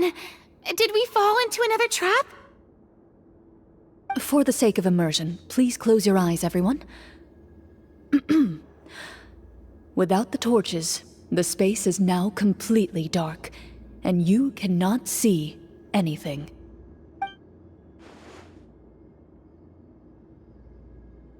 But Paimon can still see a little bit over here. Oh, right, sorry. Suddenly, you hear the sound of footsteps pierce through the darkness. There's someone else here? Oh, this is so unsettling. I can't see anything. I've been discovered then. Wait, that voice, it's... You recognize the voice as belonging to the guard who led you to this place. It appears he now covets the treasure for himself, and has come to stake his claim. Oh, so this is just part of the script. Then I can probably relax. Well, if we can't see anything, that means we can't fight to the fullest of our abilities. Should we retreat for now? Judging by the way he's holding his sword, he must be a real Marachose hunter. But this isn't part of the script. Retreat? That's not the hunter way. If it's dark for us, then it's dark for him. We choose to fight. Your choice is noted. Please keep your eyes closed until I tell you the torches have been relit. This battle will be in the dark. You got it! Well then, let us begin.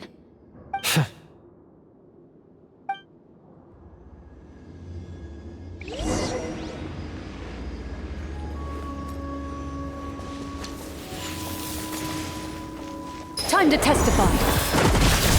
I'd like to try to hit him with my sword. Your strike is successful. Ha! You're facing a veteran Marachose hunter. You don't stand a chance.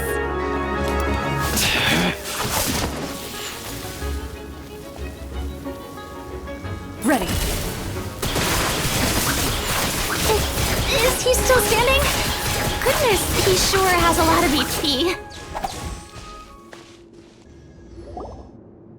Is it over? Can we open our eyes now? The enemy is strong and relentless, but the battle is nearing its end. The torches have not been relit. What about now? Final strike. Ha!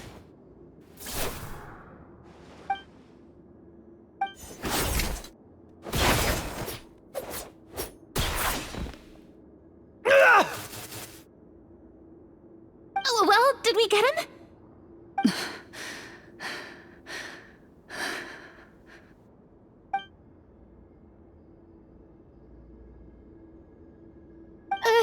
Clorinde? Warm fire flickers across the walls once more. Your vision is now clear. In an impressive display of courage, the four of you successfully defeat the uninvited guest. That look in his eyes.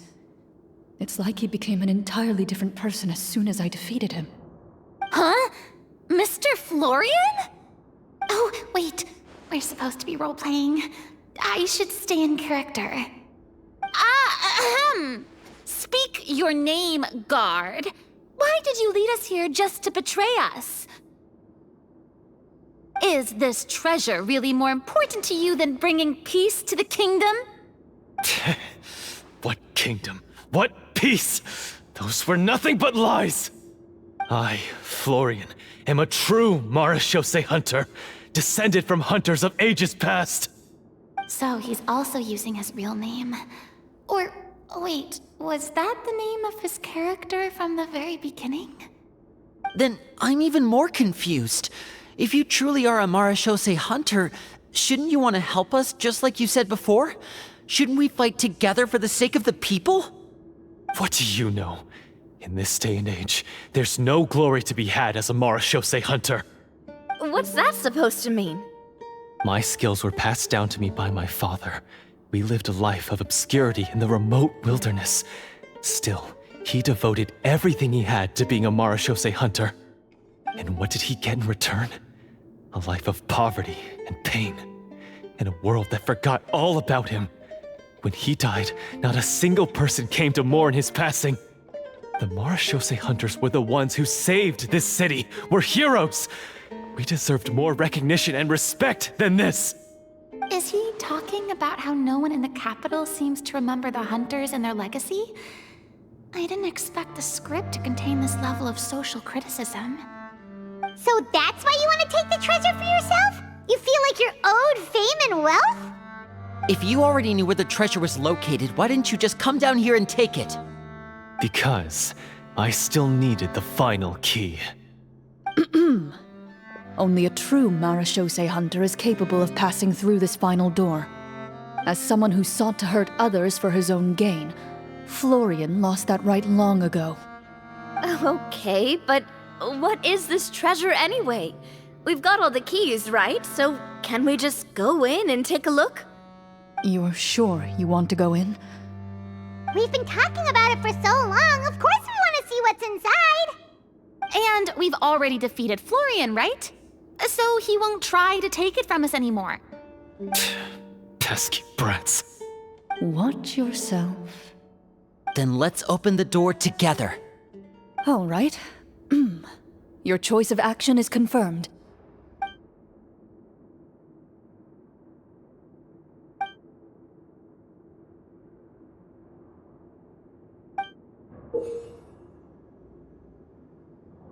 Before you, the door to the treasure, sealed and undisturbed for more than 100 years, finally swings open.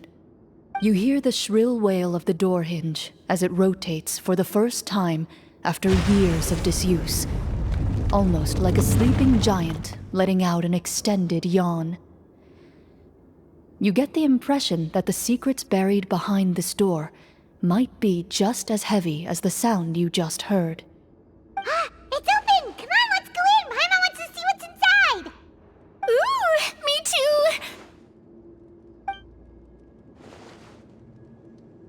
Ugh, uncovering hidden treasure is the most exciting part of adventuring. What do we have here? Uh-huh. A stone tablet? And some shabby weapons? You call this a treasure vault? Looks more like an abandoned warehouse! Maybe the troop ran out of budget at the end?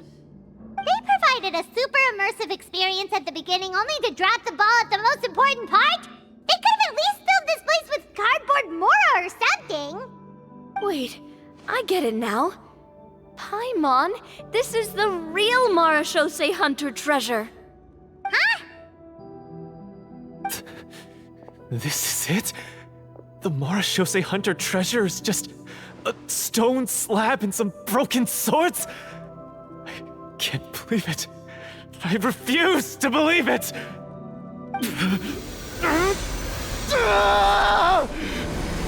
Whoa, are you okay?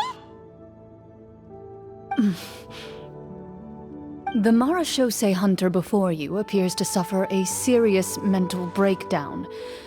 He needs to leave the room for a moment to collect himself. One of you seems to understand the significance of the treasure already. If the rest of you wish to follow suit, you may remain here in the meantime and explore your surroundings.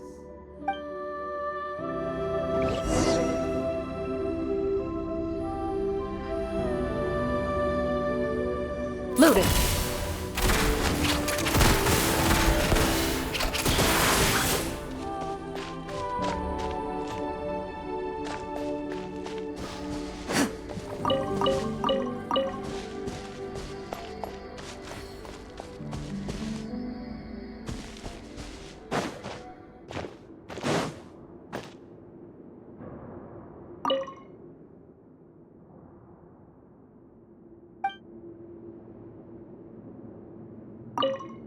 What is the treasure supposed to be?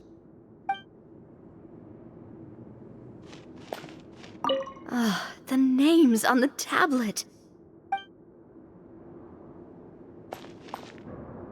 The old and broken weapons. Walter.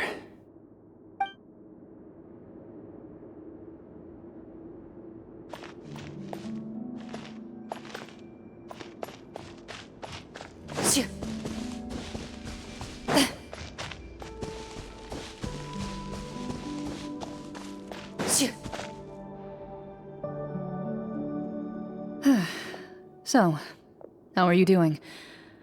Feeling any better? What just happened? Do you remember how you got here? Or what happened to your body just now? I remember now. I brought you here because I wanted to... The explosives in the cave! You mean these? Huh? How did you...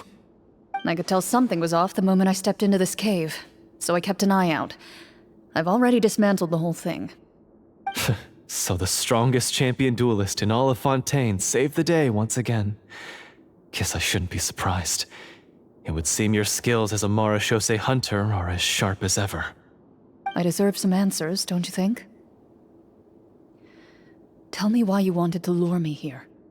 Everything you said earlier sounded like the truth. Luckily, your monologue was dramatic enough to convince my friends you were just role-playing. I don't know. I just always felt like there was something in my heart that didn't belong to me. Something agitated and angry. Who knows? Maybe it was my own anger all along. I could never really tell. The feelings about my father and the other Marashose hunters are real. It just wasn't fair. I was angry, bitter that no one remembered them or praised their accomplishments. I don't know when it started, but at some point, my anger came to completely consume me. At that point, I remembered the legend my father used to tell me. The one about the treasure. But if the treasure was all you cared about, why plant all those explosives? Wouldn't they just destroy the treasure and bury you along with it? I can't remember. My head is a mess. It felt like there was this voice telling me to eliminate the hunters, but now it's gone. From your description, I suspect you were dealing with a Devorator. Devorator? Oh, your master, your father, I mean, never talked about it? It was a kind of monster that was active several centuries ago. No, I've heard of it. I'm just not sure why you suddenly... Wait, it can't be. The seal! The seal? My family has served as Marashose hunters for many generations. But the title and swordsmanship weren't the only things passed down over our line. There was a seal as well. My father instructed me to always watch over that seal and maintain it regularly. He said it had been passed down over a truly ancient age, and protecting it was our clan's most important duty. But I neglected that duty after he died. I finally decided to come down and check on it one day, and that's where my memories become fuzzy. The Devorator would be a formidable adversary for any mortal being, even ones as capable as the Hunters. If you lacked the power to completely destroy it, you could easily fall prey to its influence and corruption. In light of this, some Marashose hunters chose to seal the Devorator away, in the hopes that a permanent solution would come with the passage of time. I heard it has the power to amplify the obsessions and desires in people's hearts, to the point where they overtake you entirely. It would seem I'm not just lacking in skill with a blade, but in mental fortitude as well.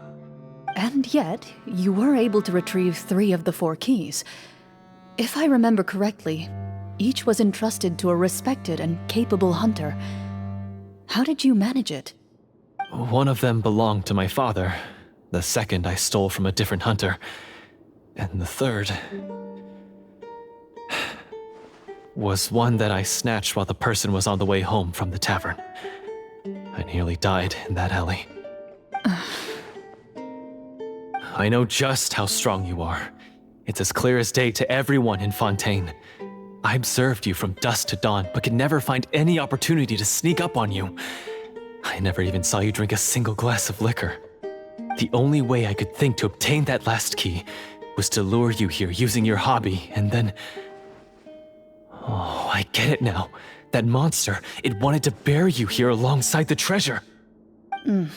I won't comment on anything else, but the script was good. Well, I did pour my heart and soul into it. The stories my father used to tell me about the glory of the heroic Marashose hunters and how they came to be forgotten. It's more than just a story. Huh? You're proud to be a hunter. You're still holding onto that part of yourself, no matter how small. I have done so many despicable things. I have nothing to be proud of. Then explain the purpose of the evil sorcerer in your story. Isn't he the true antagonist? The one who sought nothing but his own gain, and used the people as pawns to attain it? In your heart of hearts, he was the one you truly wanted to defeat. But I've already tainted my sword. I no longer have any right to... Wake up, Florian. Remember how you introduced yourself earlier.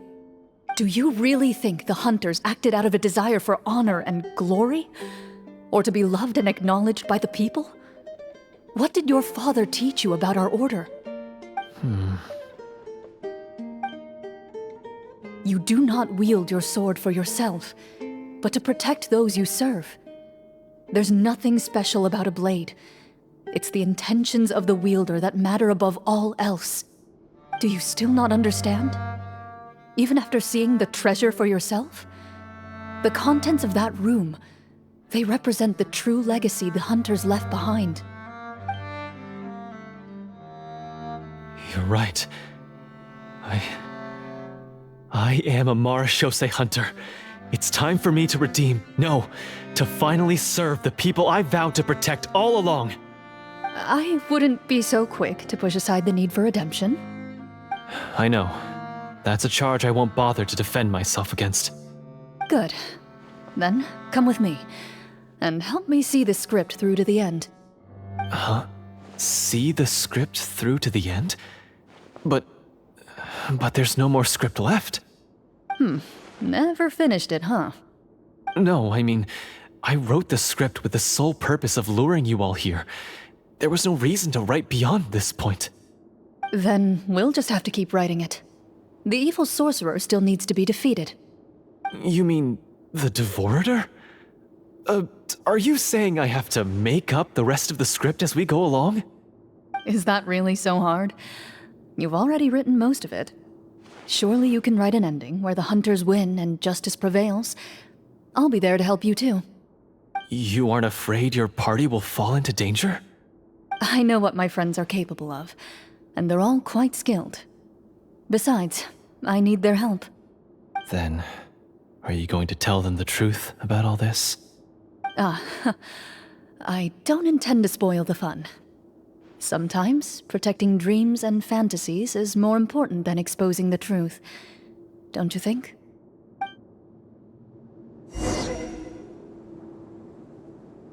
Into the shadows.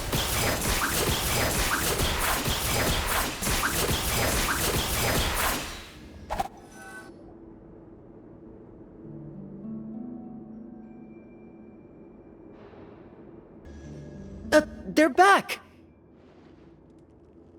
That took a while. Ahem!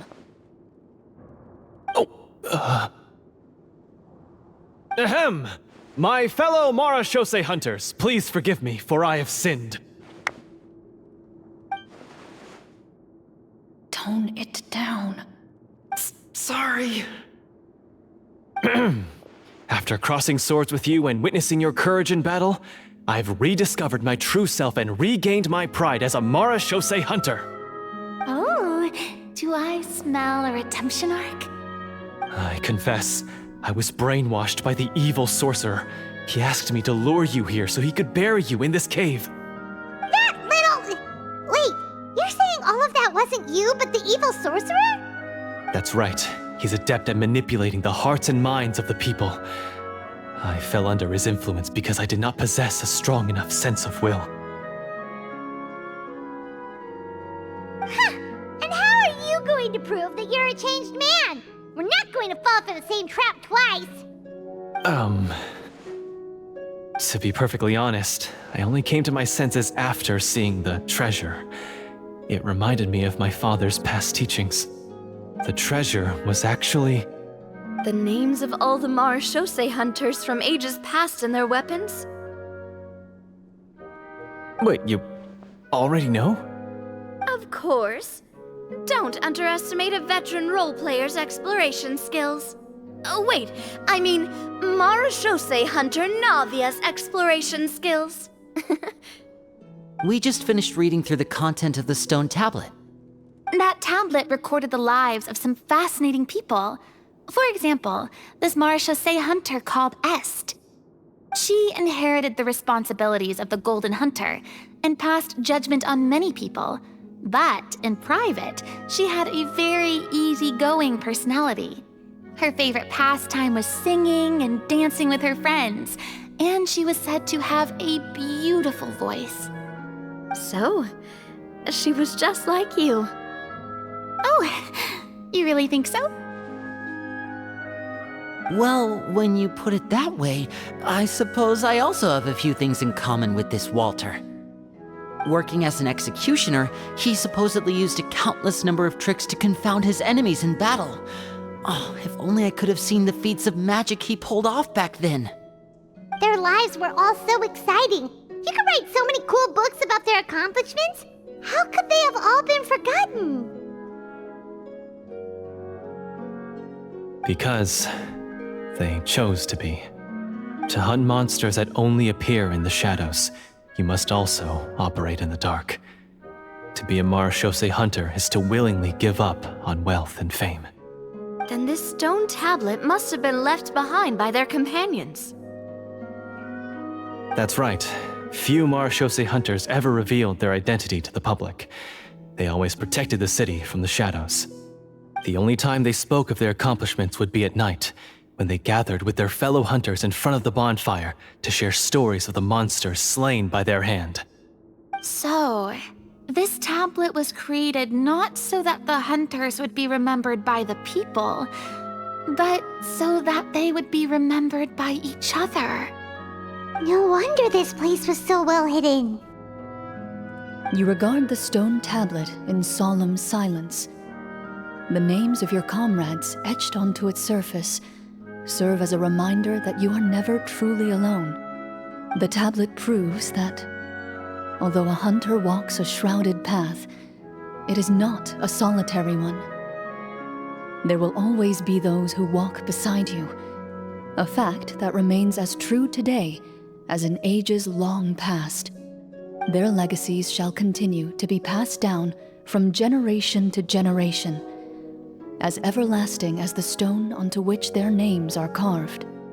Father, you once told me that I should seek out the treasure if I ever became lost. So this is what you wanted me to find.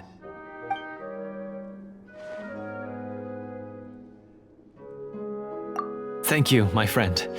You are very kind. I implore you, everyone, please give me a chance to make up for all I've done. Allow me to fight alongside you and defeat the evil sorcerer that threatens the peace and prosperity of everyone in this kingdom. Well, I say we let you join. Sounds good to me too. Everyone makes mistakes. What matters is what you do to make up for them. I have no objections, but Mr. Florian, do you even know how to defeat the evil sorcerer? When he took over my mind, I gained some insight into his thoughts. Every time I thought of the treasure, he reacted with a strong sense of fear. Huh? He's afraid of the treasure? But there's nothing here except some broken weapons and the stone tablet. What if the secret's hidden inside these weapons? GM, permission to investigate.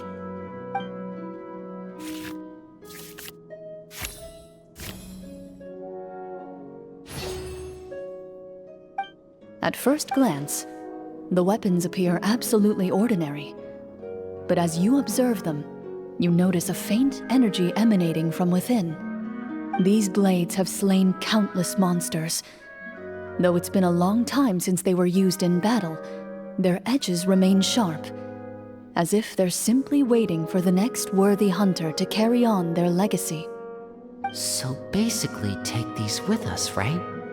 I'll take this weapon, since it used to belong to Est. Maybe it'll find comfort in being held by someone who appreciates the arts. Ah, good idea. I'll take Mr. Walter's bow then, from one archer magician to another.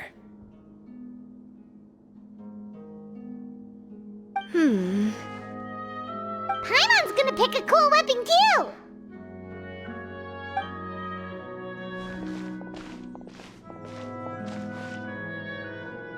As you grip your weapons, you can almost feel the will of past hunters coursing through your being. It's a feeling of courage, determination, a silent vow passed down from generation to generation that says, eradicate the monsters, no matter the cost.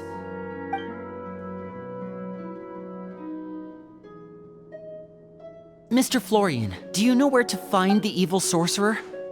I was able to see his surroundings when our minds were connected. I believe he's currently hiding out at the church in the kingdom. We must be extremely careful. He's spent so long living among monsters that he's now taken the form of one. He will not be easily defeated. Then why don't we explore some more and try to find some higher level gear? We don't want to just fight him and lose, right?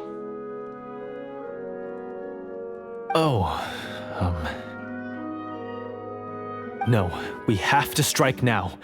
He was greatly weakened when I managed to break out of his control. If we let him rest, he might have time to escape. I agree with Mr. Florian. We've got to act while we have the advantage. Don't forget, the people of the capital are counting on us. Yeah, now that we've got a plan, there's no point in waiting. The longer this drags on, the worse it will be for everybody. Yes, that's what's called...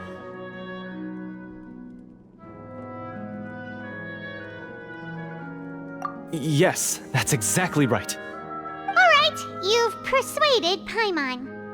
Mr. Florian, please lead the way. Of course. Follow me. He had to set up so many scenes today, and now he has to join in for this last part. I really don't envy his job. Finally, you decide to slay the evil sorcerer and bring peace back to the kingdom once and for all. As you walk away, you feel the gaze of the stone tablet at your back, as if all the hunters of the past are wishing you success in the battle ahead and awaiting your triumphant return. Finally, you arrive at the church Florian described. As you approach, an ominous aura surrounds you. You get the sense that your enemy is close at hand. How strange. This uneasy feeling seems so real. How did they manage that? Now, it is time for the final battle. Let's go!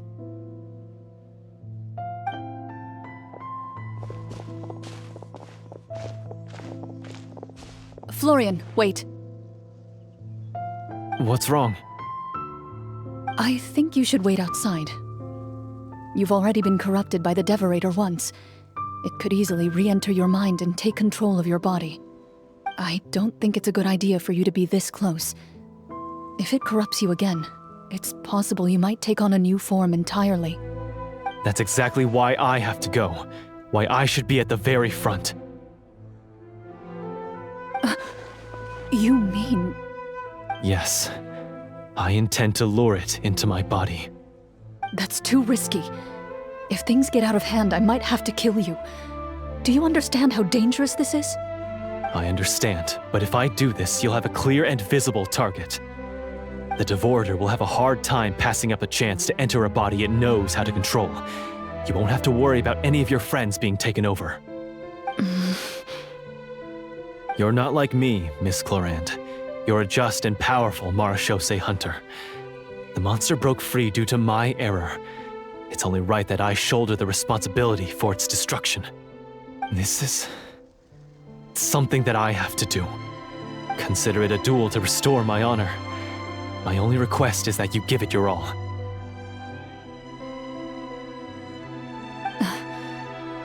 I understand. Then, as a champion duelist, I hereby accept your request for a duel, and extend to you my most sincere regards. Thank you. The battle is now upon us. Let the Devorator once again tremble under the blade of the Marechaussee hunters.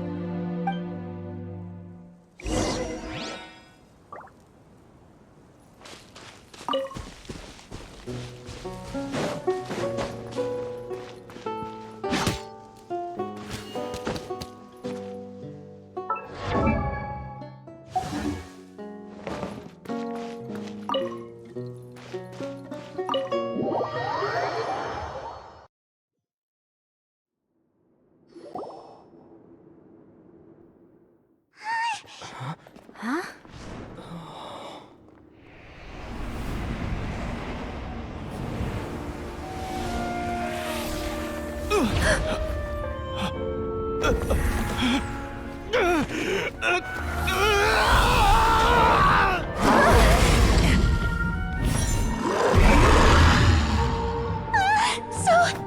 lifelike.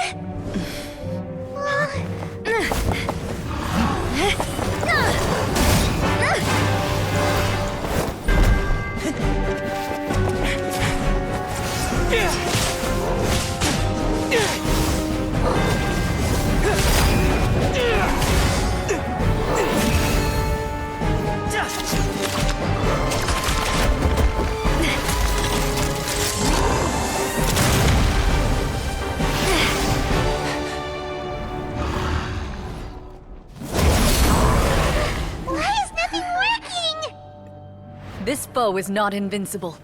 You hold the treasure. The power to defeat it in your own 2 hands.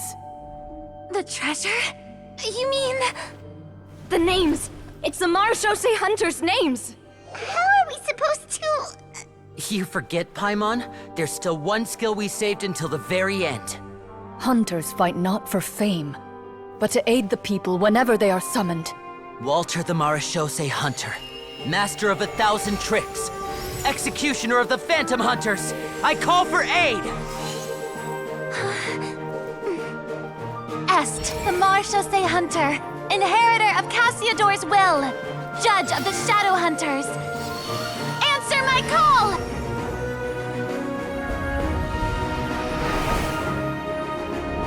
Petronia, protector of justice and order. The hunter I respect the most. Thank you for saving my friend, the best one I'll ever know. Please, lend us your strength!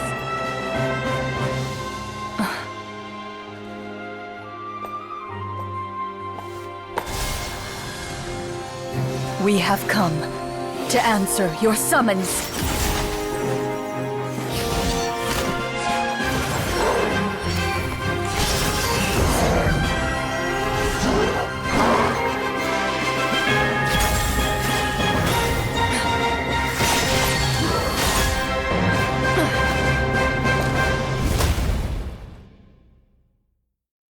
And so, the monsters were eradicated, and the sorcerer was defeated.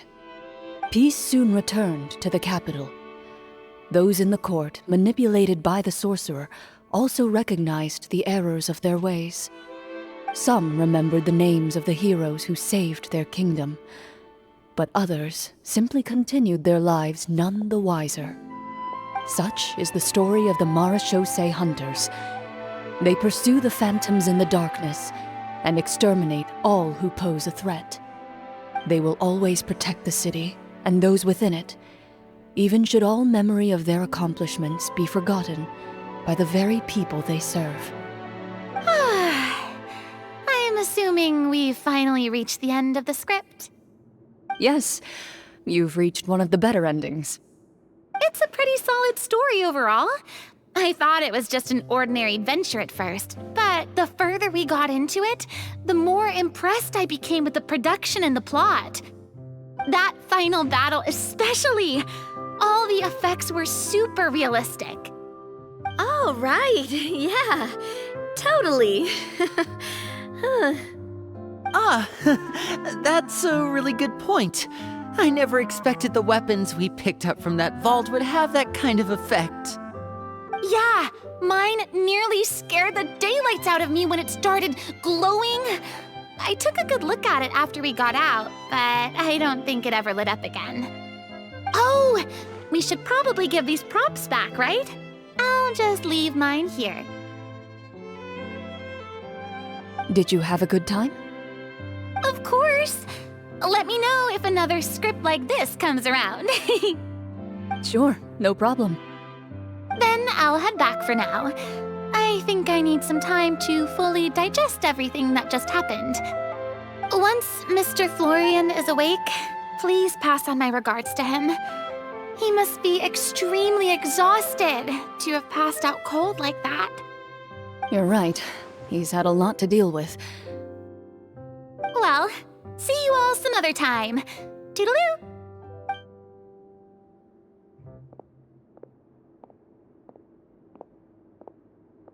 Okay, so, can I ask now? I think it should be fine, yeah. What in the world was going on back there?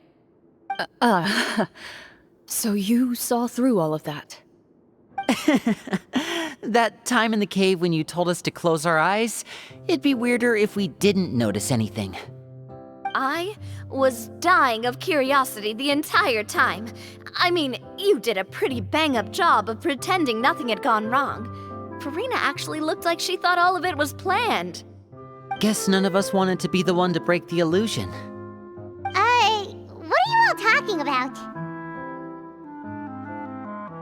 Oh, wait. Don't tell me you never... Ugh, this is all my fault. It's not too late to cover your ears. Here, partner, I'll do it for you. A bit late for that, don't you think? You're saying everything that happened back there wasn't actually part of the script? It's probably more accurate to say this was never a real scripted story to begin with. What? So loud. My head. Hey, you! Get up right now and explain yourself! No shaking, please! Oh, my head.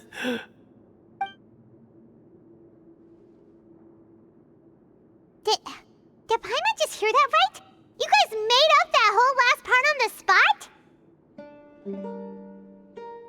It's not nice to lie to people, but Paimon's gotta admit, that was a really good story, Florian. Oh, and nice improvisation, Clorinde! Yeah, it was like watching a magician improvise a spectacular magic trick after forgetting an important prop. If Paimon knew something was wrong with that vault, she would have floated straight in the opposite direction. Everything was under control.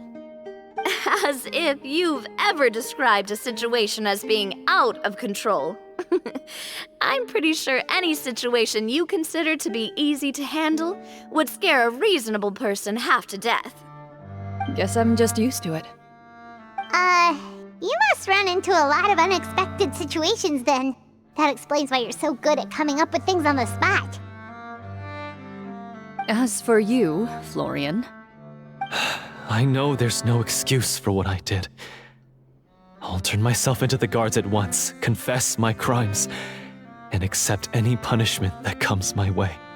I would say you've already suffered more than enough. What? You may have been blinded by fame and fortune in the beginning, but your actions during the final battle had proven you to be a true Marechaussee hunter. You'll be far more used to the city above ground than below. Your job as a hunter is more important. But... Of course, you'll still need to take the keys and pay a personal visit to the 2 hunters you wronged. Prepare to accept any terms they give you as well. Yes, of course. As far as I'm concerned, though, your showing in the duel was enough to prove your honor. Then I'll do exactly as you said. I'll go return those 2 keys right now. Thank you so much, everyone.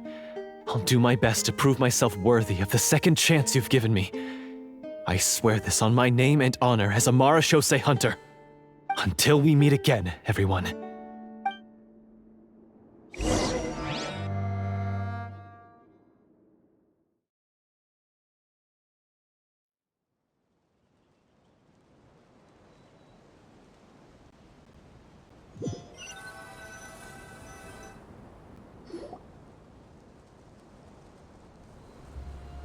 Speaking of Marechaussee hunters, what should we do about the treasure in that cave?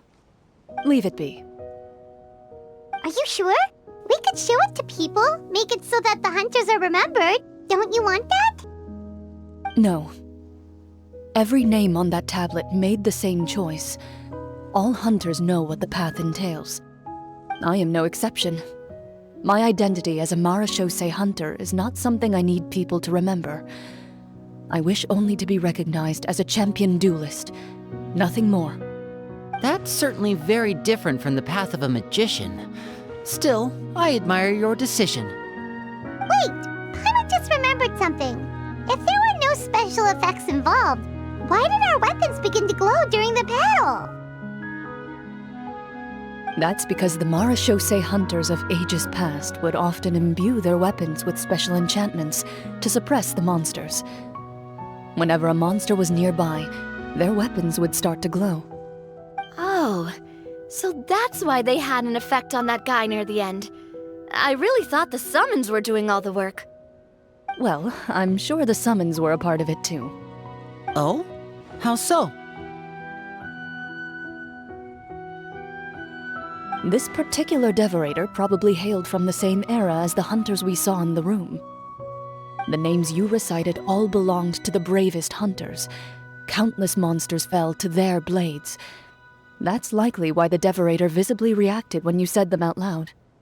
So the names held the power all along! Navia, everything you said during your summon. Huh? Oh, I meant what I said. I mean, it was true to my character, so yeah, I'm glad you heard it. Just don't make me repeat myself. It's embarrassing. I really appreciated those words. All right. Don't get all sentimental on me. Anyway, let's not talk about that anymore. I'm going to go on ahead. Don't fall too far behind now. She ran off! I should probably head back as well. This story was truly incredible. I might have to spend the whole night telling my siblings all about it. Goodbye.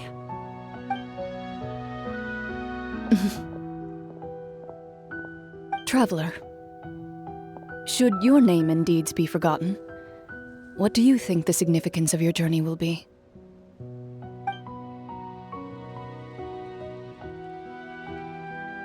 I suppose the significance would be the journey itself and the world we helped create.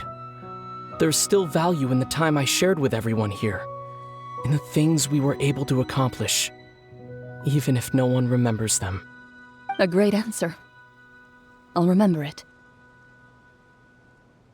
Me?